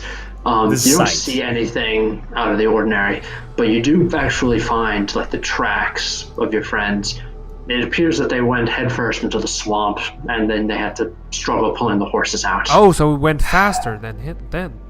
Yeah. yeah. Well, yeah, because we were Actually, in he went in the opposite and completely the opposite direction at one point. Okay. Got it. Right. I'm gonna keep following the tracks. All right, so Cadence and Manical, have you slowed down at any point? Like after about 1 minute or two, when we realized that at our pace, we should have caught up on them, but we didn't. So I definitely stopped. It's like and then Mana's gonna just roll perception just to see if there's any sign of anyone being around. Yeah. By the way, make a perception check then, Mana. Yeah. Go ahead. Sorry. I'm just wondering. When the spell ended, I should have felt, something, right? You felt it. Yeah. Yeah, you felt it. So you know the spell ended. So yeah. It ended after its natural duration too, so you know that Roberta wasn't killed prematurely. Yeah. So. I definitely don't have any sense of direction where they went. So I will try. Okay. Perception. I'll wait for Mana. See what he finds. Yeah, Mana already did it. Got a 24. Nice. It's pretty damn good. Good job, Mana. Yeah. So, Thanks. Cadence, if you want to make a perception check, you can. No. I think I saw Mana. I think he found something. So I'll go ahead and ask him. No, it's not like he found something. It's more like he heard something from very far off. Mana? Anything? What did it sound like?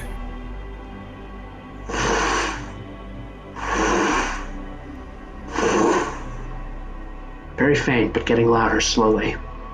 There's something here. Like, Cadence? Battle formation. And I have the horses on our back. And I stand in front of Mana. And just like point me to the direction. And then I point towards that direction, and you see that Mana gets ready to cast spells. Yeah, I will immediately use Blade Song on me. You see, Cadence just slyly slides his blade off his sheath, both of them, and the blade just starts humming in harmony. And then the magical energy just sheath around his body. Yeah. Yeah. All Alright. So, yeah. Do I hear that as well? Can I make a perception check now? Yeah, you can make a perception check now. 21? Yeah, you hear it. Alright. Do I have a sense of how far away it might be, between A us? good, 5 minutes up the road, back the way you came. Oh, wait, 5 minutes away? As the horse rides. Yeah, it's pretty close. Alright. But given the way the switchback road winds to this swamp, it'll take you about 5 minutes to wind the horses through.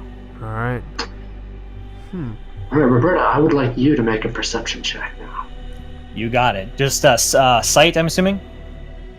Yeah, sight, sound, it's basically going to be straight everything. Okay, no, you got it. So, 19. Not bad at all.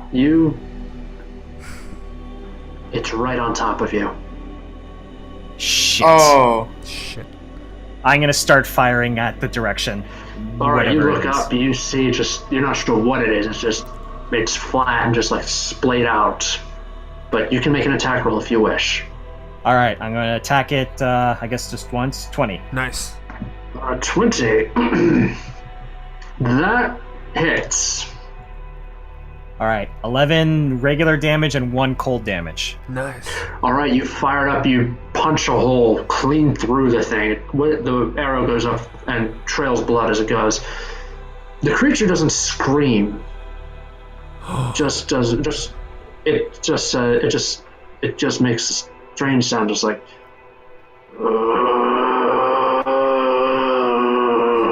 It's a zombie. No, just kidding. No, I think it's way bigger than that. It's a zombie bird or something. Alright, and now I would like Roberta to roll for initiative. Shit. Okay. We're 5 minutes All away right. from you. It's fine. We're never gonna Okay. make it. 18, not bad. Oh, I actually have advantage because of my my weapon. Nice. Okay. So I get to roll that again. 18, still better. 18. Now the monster. Musta.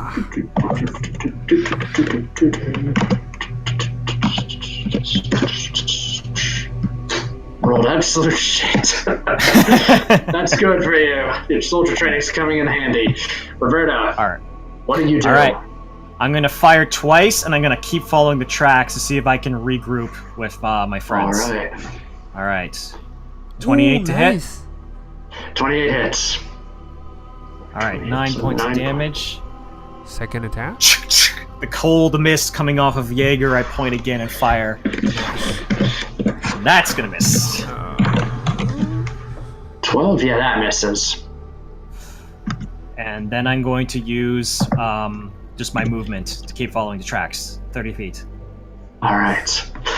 And then the monster is going to use its movement to get up close, well, to get right above you. And then it's going to drop down. Oh no. Alright, okay, so what is your AC again? My AC is 16. Okay. Alright, so the first thing you notice is that something like a harpoon on a rope just shoots out from underneath it, and it impales you for 7 piercing damage, and letting it just latch onto you. Right. And then it, like, the bulk of this horror just drops down, and something just like sinks into your shoulder, and you take another 10 piercing damage, and just suddenly you're just smothered as the thing as it wraps itself around you. Oh shit. All right.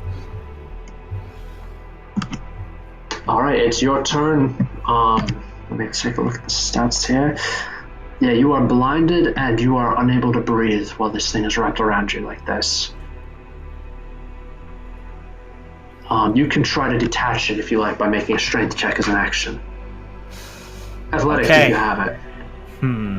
Oh, I know what's going to happen. Wrapped around in this dark creature, this form, Roberta, seeing herself alone in this swamp surrounded by mist and darkness, she reaches out to a deep part of herself that she has not really tapped into in a long, long time. And begins to think, and just kind of creeps a smile and says, "You're not the only monster here." And her form begins to change. What? And she turns into her hybrid form, which is that of a white wolf. You are a werewolf! You're still smothered by this thing, though. I know. That's the thing.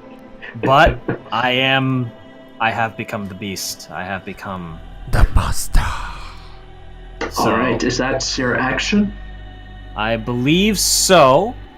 What does it say? Well, I do get advantage on strength checks on my next turn, and I basically have a resistance to bludgeoning and slashing damage. Alright. So I need to look up what happens when you start suffocating, though, because that's what this thing is doing. It takes a while. Right. So yeah. I believe I can hold my breath for a certain amount of time plus my Constitution modifier, if that's what you're looking up. I think minimum is 1 minute or something. Can't remember. You can hold your breath for a number of minutes equal to 1 plus your Constitution modifier. Yeah, so the minimum is 30 seconds. So 3 minutes. I can hold my breath for 3 minutes. Alright. Well, it should be fine. Okay, good. It gives me some time. Yep. Yeah, you have bought some time. Not much. Is that your turn? That's my action. I can't do anything as a bonus action, so that's my turn. Right. Yeah, aside from maybe stumble around blindly. Let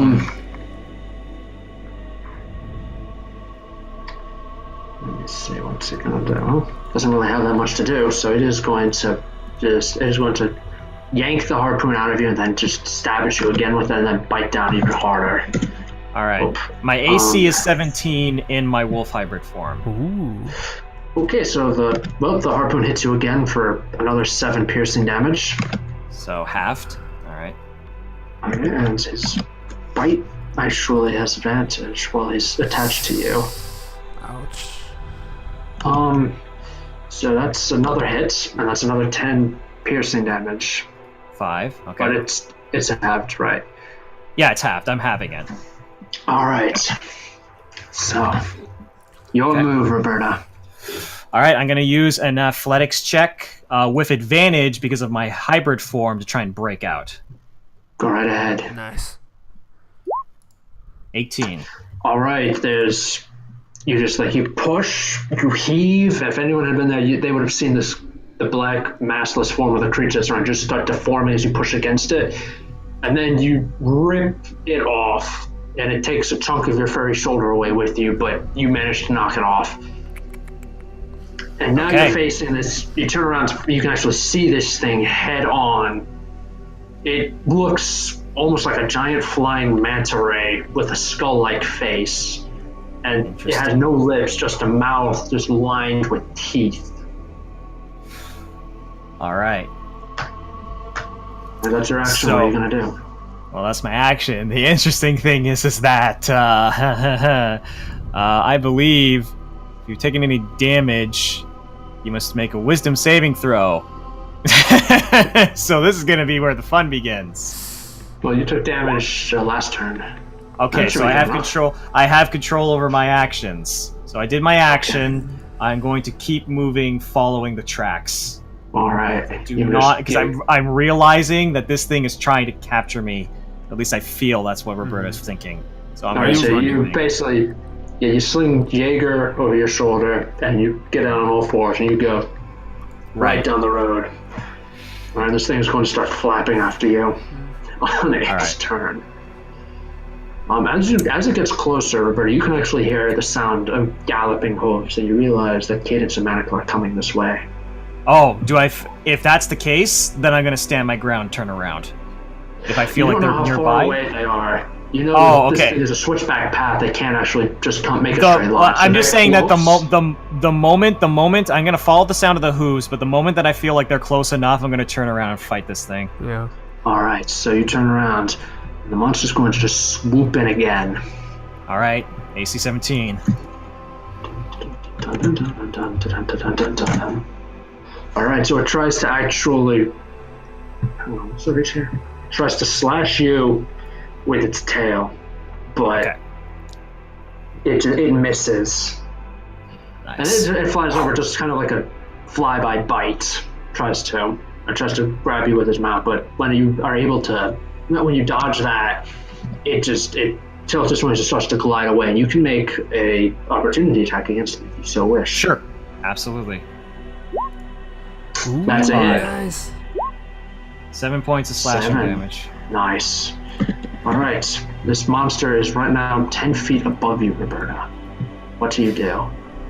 All right. My extended hands kind of reach for Jaeger, and I'm gonna pull it out and fire twice. Nice. Okay. Well, actually, wait. This is something important. I need to remember this about bloodlust, because. Oh wait, I didn't take any damage. Yeah, you didn't So I take actually do any have full damage. control. Okay, gotcha. Okay, so I'm just gonna take 2 attacks with Jaeger. All right. That's a That's a natural. critical hit. Nice. Nice. That's gonna. Let's go. Ooh, that's good Nice. damage. 20, I'll 30. calculate that. 30. 30 points of What's the second damage. hit? Nice. What's the Second hit. 22. 22 is a hit. Nice. 17. 17. Oh shit, that hurt. You put your bolts like right where you need to, and it starts raining blood on top of you. Nice. Just like the snarl, the extended Yeah. mouth, the white fur that's now covered Yeah. in blood. A mix of white and Yeah. red. Yeah. So the monster is not stupid. It's going to just start flying off into the trees. So it's going to actually take the dash action to get 90 feet away from you.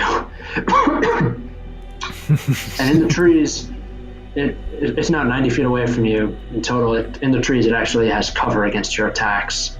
Yep. Right. So if you okay. like to, you can try to finish it. I will absolutely try to. I'll Alright. try and take shots. I'm assuming it's got cover. Yeah. So, All right, I'm still gonna take 2 shots at it though. Come on, you can do it. No, it's not gonna hit. 16. I'm assuming that's a Yeah, miss.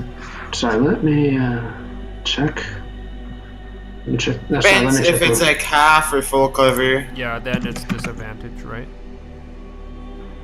No, I mean it. depends because cover gives plus to the Oh, AC. right, yeah, so true. Right. If it's half cover, it's +2. If it's 3/4 cover, it's +5. So it's your call. It's what kind of actually cover. 3/4 cover. So it's a So then it's So- +5. So that's pretty. Yeah, that's a miss. So that first hit won't hit. That first 19 will not make it. I will take another shot. All right. yeah. That does. nice. Okay. Come Another on, crit kill damage. It's just 28 11 points of plus damage. 3, so 11. No, it's not a crit, so it's just 11. Yeah. 11 points of Yeah, damage. it's just 11. So you put your thing, and then you hear this thing. You put your first bullet in there. You hear it just go whistling wildly through the trees. You reload, and then you fire again. It And then you died. hear this. And it Ooh. goes crashing through the trees onto the ground. Nice. With a loud thud. It died. Well done. Yeah. Well done, All right. Rebecca. So would you like to go have a look at it? What are you gonna First things first. Now that I know it's dead, I'm going to hide, and I'm going to try and let my transformation end because it lasts If you for go a off, minute. it's off the road. You can easily just go in there, and they won't be able to see you from the road. That's sort of my plan. Is that they don't need to see this. Okay. Wait, So you I thought go- we have been working long enough, so we saw. You haven't No, seen this. Oh, no, okay. you have not seen this. That was one of You the things have I was alone. excited to. I was excited to drop this because I was basically Yeah. sidestepping the fact that you did not know what subclass I was. All right, cool. Yeah. You've worked alongside her before. You've seen a lot of different sides of her. The wolf side is not one you've seen. Okay. So Yeah. Roberta goes lumbering off into the woods. Cadence and Medical come by a minute later. They reach the site of this battle. The first thing they notice about this site is that there is a lot of blood on the ground. Yeah. Hold. I told Mana. It's like blood. Mana's not gonna actually listen. He's gonna get off the horse immediately and start Yeah. running around and. Yeah. Um, No, I'm he- gonna grab Mana on the shoulder as like, wait, we don't know what we're dealing with here. Blindly charging in might cause something worse. And if we wait, she's in danger. We have to look for her. Not if we drag ourselves into danger too. She wouldn't want that. You see, Cadence right now is all serious. Is not his charmful. I'm gonna roll like- perception just to Yeah. just any You can sign. do it. You could do it, Mana. I believe in you. Make a perception check. Actually, if you're going to look for Roberta, make a perception check Yeah, with come on. disadvantage. I'm gonna help him, so that Because yeah. it's a 17. Okay. That is actually not enough to find Roberta. However, you do find on the side of the road a patch of white fur. Huh? And then wait, what? And I just I walk over there and I look at this first what's this? Can I roll For anything to Make figure a out what nature this check. from? ooh, Okay. come on. It's wolf fur. So What? now there are wolves running around here. White wolves, apparently. Are they dangerous wolves? Wolves are. Well, always you can't actually tell from the color of the fur, But how big it is. wolves You wolves can- are just yeah. Wolves Yeah, are just wolves are dangerous. wolves. That's the first thing. It might be a regular wolf. It could be a winter wolf from the Silverthorn Mountains. You don't know. But it's And a then- wolf. When you look at the ground again, you can actually see wolf marks. I want to investigate, Wolf footprints, see I mean. where the track leads. There Yeah, make has a- been a make battle. survival check. Yeah. Oh wait, Make a survival check. Okay. I'm gonna Yeah. do that. Nice. Come on, 16. 16. Well, first thing you actually notice about the wolf is that it was apparently standing on its hind legs. Oh. So it's her. There's a lot of blood around on the ground. You don't know whose blood it is, if it was the wolf or something else. Yeah. But the wolf was apparently standing on its hind legs. Wait. Okay, Okay. So wait, Okay, two-legged wolves. Werewolves? Yeah, partly on four legs, but then it went on four legs when it was going into the swamps. So. At this Okay. Go ahead. sorry. Go ahead. At this point, with what's happening and how worried a manacle is. If you would notice, Caden, see his eyes, in a way, start. How do I say this? They start like in a way start Flickering? glowing, like they're flickering. Yeah, Okay. like they're glowing. Like there's like this white like light aura like surrounding his eyes, and then he starts like he shouts like, "Roberta!" Wait. I covered Manacle's mouth immediately. It's like, we don't know who fought here. We don't know And then what I happened. just It's like Do I hear any of this, by the way? Do I hear he's his shouting. You definitely heard Make the your first perception. one. Yeah. Well, you can hear that. Yeah, you can make. You can hear him shouting. Yes. call? Am I back in my normal form at this point? What does it take to transform back? It's supposed to be. It lasts for a minute. I think it's a time limit. Yes. Okay. I am okay. If I'm in my normal form, I will make my way towards the sound.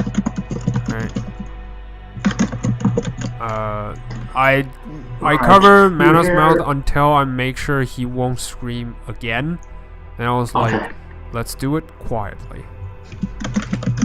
Getting ourselves into danger won't help finding her faster. And I draw And my speaking weapons and just carefully try to find the lead. You were saying that I can see it leading back into the swamp? Yeah. As you take a step to the swamp, you almost run into Roberto as she steps out of the swamp. Oh! Alright, wait. Are you... you? She looks like she took a beating. She has several piercing wounds on her torso, and shit. it looks like something was biting into her right shoulder. Shit. I walk to her immediately and it's like, do you need any assistance? I immediately cast healing word. yes. Alright, cast healing word then. At third level. Nice. Oh Jesus! Jesus. Oh, 14! Not bad! Nice. Which is not bad. Okay, 14 HP. Alright, you Cool. notice a couple of the larger gashes close up inside of her. I kind her of body. take a deep breath. Thank you, Mana. I'm sorry that it took me a while to get back to you all. I had to deal with something. And Mana just hugs you. Yeah. It does take Roberta a bit by surprise, and you can see her hands like visibly tremble a little bit because you guys don't know this, but she's still shaking off the transformation she hasn't done in Yeah. a while. But then after she calms down, after a couple seconds pass, she does hug Mana back. Cadence Yeah, just thought it was the, after battle kind of rush. So the adrenaline. Yeah, probably. So, he doesn't put on his weapons yet, just like, a guard position, and it's like, so, what attacked you? We didn't see Yeah. any cultists nearby.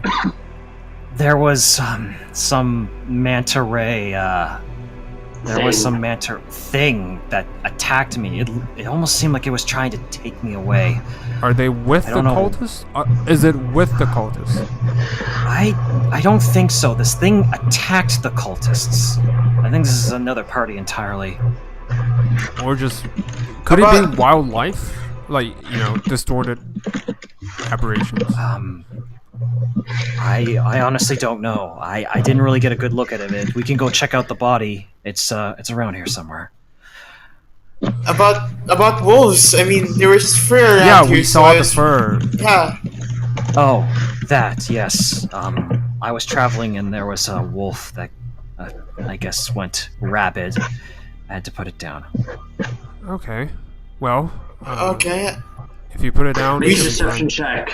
Yeah. yeah, I was. We waiting have for no that. reason to doubt her at this point, unless I wanna she see did just before like- later. Just Still a deception. let's see. Ooh, Well, Wait. that's pretty decent. yeah. If you want to make insight checks, No, you can. like at this point, unless she's doing it so poorly that gave No, us she's not. tips. So No. no, we She's had to. expect- She may have done this before, like Yeah. where she had to leave, and And then- basically yeah, Yeah, then come up return. with an So yeah. yeah. we Man are is just very happy that Roberta's back, so he's not really gonna doubt her. So Yeah. Okay. All right, so you're gonna go into the swamps and see this thing that Roberta shot down. Yes. Yeah. Yes. At least take a look of what it is. And I Alrighty. grabbed the horses with us, and I was like, we lost one. The swamp was really dark. No, you got them all. Oh, we got them. You got them all. All right, cool. Yeah. Yeah. Sorry. Yeah. So yeah, there has been. So hiccups. we'll head towards the body then. Yep. Of this manta ray thing. Yeah. All right, that is what it is. You find it. It's exactly like she described. It's a giant. It's like a giant manta ray thing. It's got a bizarre, like skull-like face with red eyes, Alright. reddish yellow eyes set into it, and its mouth is just lined. Its lipless mouth is lined with teeth. Can I And teeth tell and what it is exactly with my, studies? make an Arcana check. All right. Ooh. 13. Arcana. Shit, I have a +7. Yeah, you I have no clue. look at that. You're like, what is this? This is not something you've ever seen before. Yeah. Can You I see it Arcana? Sure, you can. Yeah, you see it has Got like this. a barbed tail that matches with some of the gaping wounds Ooh. Ooh, nice. in Roberta. Oh, you're me not too? Sure. Roberta, if you want to, you can do it.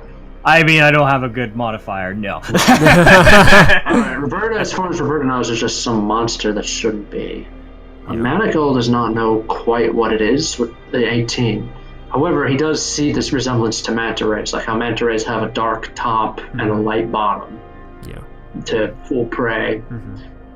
But this thing appears to be dark all around. It's meant to, like it was intended to only hunt in dark areas or only at night. And hunt So almost like natural camouflage Yes. kind of deal. basically, yeah. But you also see that when you feel the leathery texture of it and you pick it up, it's actually surprisingly light. The reason why Roberta felt like it was so heavy is because it was constricting very tightly around her. It doesn't seem to have any bones in its body. It's just all cartilage. It's Yeah. just all soft flesh. Yeah. Based on what on looking at it, you'd think that this thing could easily be mistaken for like a leather robe or a leather jacket. And that's how that's like one way it could ambush people. Right. But from what you've seen most of the time, it just flies around and drops down on someone who's unaware. All right.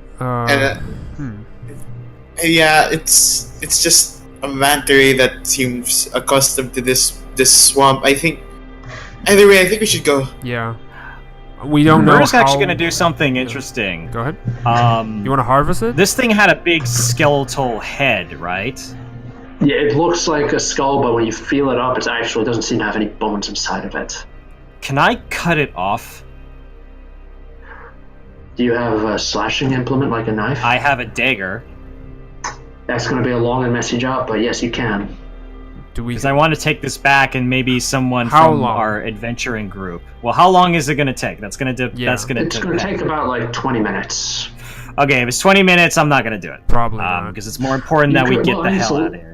It is light enough you could probably like fold it up and carry it with you, though. Oh, okay. Oh, it's actually that small? I thought it was a lot bigger. It's for not some small, it's big, but it's very light. It's like reason. Okay, it's like a carpet. Okay, I'll Yeah, fold fold it it. up like Yeah. I'll fold it up like some laundry, some really Yeah. fucked up laundry. Yeah. Yeah, and then you put it on your horse and it's time to get the fuck out of Dodge. Yeah. Let's Yep. do it. Yep. Alright, make a survival check then, whoever's in the lead. Well, Roberta. I have definitely have been advantage better, yeah. because of my Alright. heightened senses. So Nice. 22. Aha. Alright. You're pretty sure you're not on the path you took when you came in, what with all the galloping and running around and fighting. But you're able to keep the party on the path. You're not going blundering headlong into the swamp. Right. Much better. Much better. Yes. Indeed.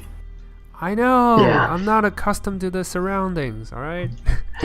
Yeah. I'm not accustomed to surroundings, just to say that. Yeah.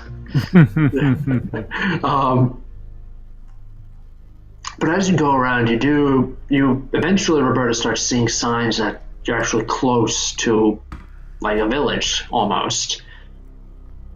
Like a small one, another like Kolstead, but smaller, not walled off. Do we know our direction though? Like, yeah, Roberta knows roughly where you're heading. Okay, so we are definitely heading back to Lovelace, right? In the general direction. Yes. I'm assuming we're trying to avoid Kolstead because that's where most of the cultists were. Yeah. So yeah.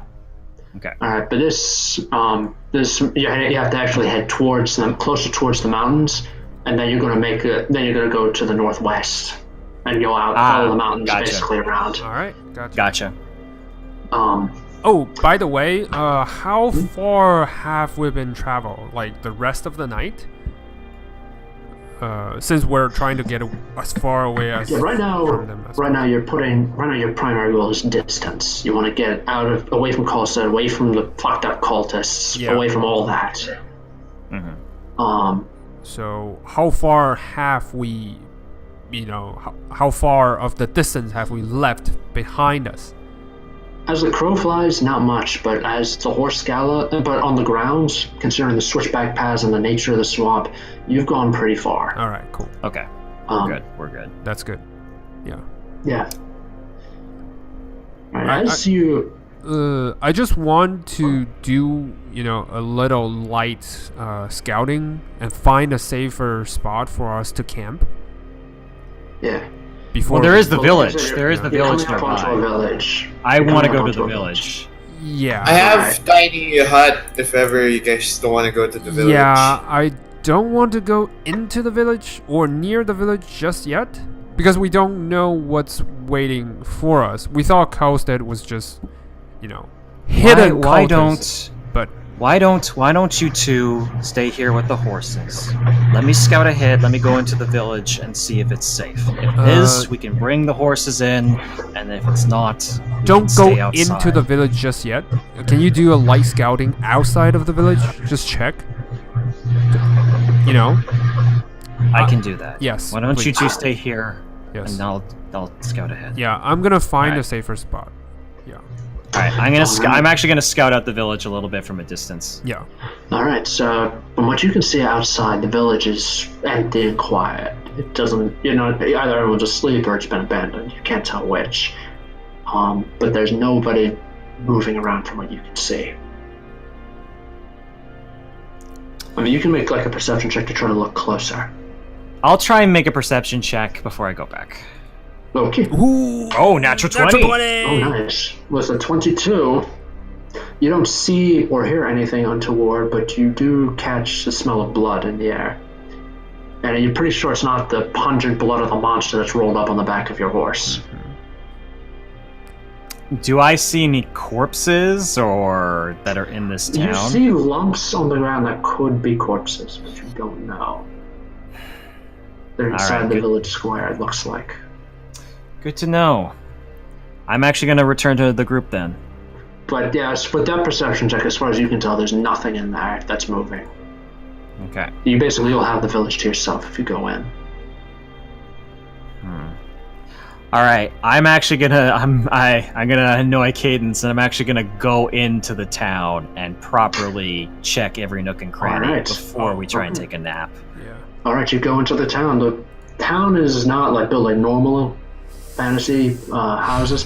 They're actually built on stilts above the ground to. Oh, that's right. The stilt towns. The stilt towns. Yeah.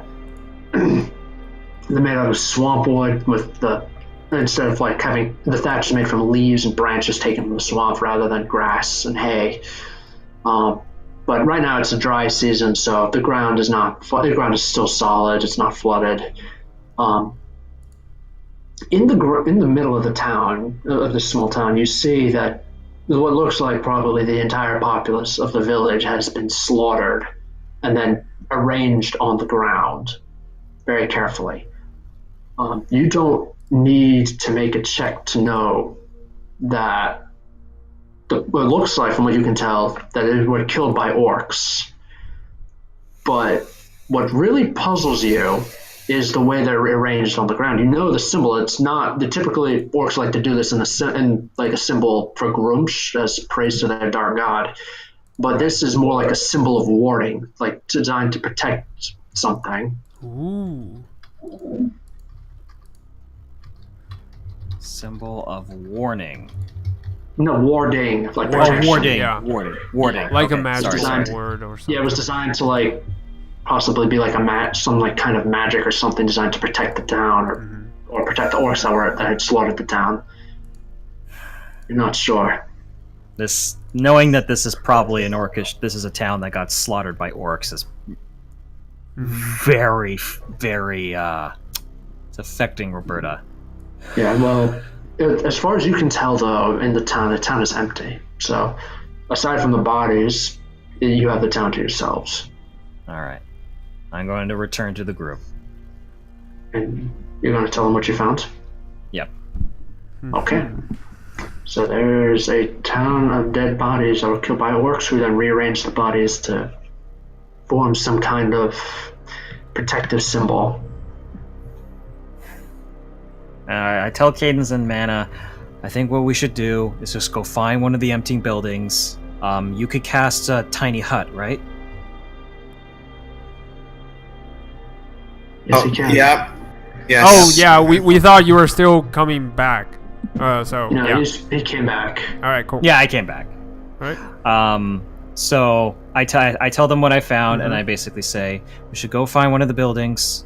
The town is empty. It just has that morbid scene in the center of it. But I'm sure it's Mana can cast Tiny Hut, correct? Yeah, I can. But Why do we don't need to be there? We can just be here and I can cast it here. Yeah. I don't really middle want of to the go road. into a town that we don't know the whole story yet. I would rather. I know this sounds weird, but I don't want to be in the middle of the road. I would actually rather be in one of these buildings. Because think of it this way: if something is following us and chasing us, they're going to see that as just an abandoned village. And if we're in our tiny hut that's already kind of hidden away in one of these buildings, it's empty, I think our chances of being found out will be a lot less likely than just being in the middle of the forest or the path or wherever. Okay. The tiny hut is big enough to hide the horses as well, right? Yeah. All right. I guess we can do that. Let's just find some spot that's, we can Yeah, hide something our that's horses. preferable. Yes. Hmm. All right. That's what we do. All right. You're able to do that, and I cast Lemon's tiny hut. And even though you're able to get the benefits of extended rest, it's still a fitful night. And that's where we're going to stop. Oh, that's good. That was good. We didn't Oh, fight yeah. the cultists, which is good. At least we got out. Question mark? Yeah, because Hey, I'm interested what you guys thought of my The blood reveal. rain. If you thought that was interesting or not. that is really interesting. I thought your blood hunting, subclass is something else, but it's pretty fun. Well, that was why I was trying to keep it a little bit Yeah. ambiguous. I thought you were like Ghost Slayer or something. Yeah, that was kind of, I was like, oh, maybe they'll think I'm Ghost Slayer. And then Yeah. I won't. But then I was kind of like, oh no, this is way too perfect. I'm alone with a big monster. This is way too perfect to try this out and give it a spin. Nice. Yeah. Nice. Speaking of alone in the dark with a monster, it's not without its rewards. Roberta, and Roberta alone, Yeah. Aha! gets 3,900 experience points. Oh, holy moly. Nice. All right. So how is 3,000? How many? 3,000? Wait, does that level you up? Yeah, I think It so. might. I think it does. Yeah, Ah, 10,880. The ace in art in this party. All right, I think that does. Yeah. Holy shit! I'm not gonna lie. It's so fun to play Roberta in combat. She does so much damage. Like holy shit! Yeah. Like it's crazy, and like it's. I guess it's nice because with Kel I can bumble around. Yeah. Yeah. I can bumble around. Well, this Kel town, will be so. there. Like, especially he learned the new technique, so you know. Oh yeah, no, Kel's got a ton of new techniques. Yes. No, I didn't level up. Level 6 is 1400. Oh, okay. Okay, gotta find and kill 2 more of these things then. Yep. Plus 39. I think that's the amount of score. So let's see. It's interesting because my character is not likely to use the hybrid transformation, but oh That's my totally- god, having resistance to most damage like that is really good. Yeah. It's like barbarian temporary. I'm not gonna lie, if I hadn't turned into Temporary. my hybrid form, I may not have survived that Yeah. because I was Oh. getting pretty low. Yeah. Yeah, I could Yeah. feel it. Yeah, Oh man. The monster actually thought, but like, you know, with the crossbow and all that, if it could just get close, it could take you apart. That's the But no. facade. Yeah. I'm actually what you stronger thought. in hand-to-hand combat. That's what Roberta wants you to think. Man, playing Mana, like I think Mana's the first character I actually play like a naive boy. Like it's so fun to play Mana. Yes. I love Mana. I love our I love the idea of this party dynamic because it's so nice to have like such a serious character standing next to like such an innocent boy. Nice. Ah, a boy. And Kate, and it's I do like the idea of Cadence being like the big brother to Mana too. Like listen. No, because for now, I feel like Cadence would know better. Like he can be, you know, party member. Like if everything's okay, like he can enjoy a laugh. But if it's in danger, he quickly switch to, you know, To like more rational- serious, yes, yeah. to rational thoughts. you see, Mana's very emotional, so have fun with that guy. It's gonna be great. I can see a lot of really interesting roleplay moments for this. I'm very excited. Yeah. Oh man. So many interesting things. Yeah. We got the return of Yeah. the original crew. And the Oh prologue. man, I'm gonna end the prologue. Yeah, I'm gonna have to really think about it because honestly, I know I didn't really go into it, but I think the idea that Kel inadvertently led to that destruction of that town is actually Yeah. probably gonna have a bigger effect on him. Yeah. But But he'll. I'm gonna have to think about how I want to play that. he'll need to think about it because for now he doesn't have the time or the energy to process that. Well, So, right now yeah. it's more like we need to get out. Yes. That's the first goal here. Guild can wait. We need to get Yeah. out first. Yeah. Training can wait. We've got to get out of here. And I. But yeah, no, that was really awesome. We can't- That was We can't grind on the Ifriti just yet. We need to get out of here. yeah. Yeah. We need to get out of here. Yeah, don't give our friend Oh My any ideas Yeah. about grinding the Ifriti. Yeah. Yes, Aramel will be like, oh yes, oh yes. No. Oh yes. He'll be like, No, that's the I mean, you know, it's the Pillar Men. You know, we're not at part Yeah. 5 yet. We're not at that level of No, it's, homoeroticism. It's oh yes is the Kool-Aid guy. You have to stand in front of a wall saying, oh no, oh no, oh no, and then he smashes into the wall saying, oh yeah. I feel like we would have escaped a lot sooner if the Kool-Aid guy was just around. Yeah. Oh man. You know, All right, if guys. If this was a more lighthearted campaign, something I did see in a fantasy game was the Ninja Cleric. Literally, a ninja who just shows up, drops a high-level healing spell And then on you while vanishes. shouting, "Heal ya!" Heal and then ya! vanishes. That's amazing. That's Yeah, amazing. it was you All were right. suddenly at full health. Was it possibly the fabled Ninja Cleric? Yeah. I like the ninja cleric stealing all the credit that the bard in that party is doing. It's like, no, I healed you. No, it was the ninja cleric. Yeah. I didn't see him. You just It's can't alright, see guys. it yet. Yeah. All right, guys, I gotta All right. go. All right. But yeah, awesome next session. time Awesome it will session. be. Yeah, thank you. Next time it will probably be a full thing of Alexander trying to find the Nagpa. Yay! So many all the leads. information out of So them. many false leading leads will be dropped. I will prepare for that. I will prepare some ideas. Investigator. Yes. You know, Alexander technically knows, as a god, he technically knows when he hears a lie. Yeah, no, but Yeah. dropping false But lead doesn't necessarily means a lie. You can have means someone lying. who Like, firmly if he- believes what he's doing. If I'm talking to someone, then I could probably figure it out. But if they're just leaving like fake clues, Yes. then I'm gonna have to discern that. Or That- if that's the where that becomes someone interesting. actually believes that. You can't tell. Yeah. It's truth, right? Yes, that's true. Yeah. It might have been true at one point, but not anymore. Yeah. Yeah. Talk to you guys later. See you later, Alright. guys. Bye. Yeah, see ya. Good night. See you. Good night.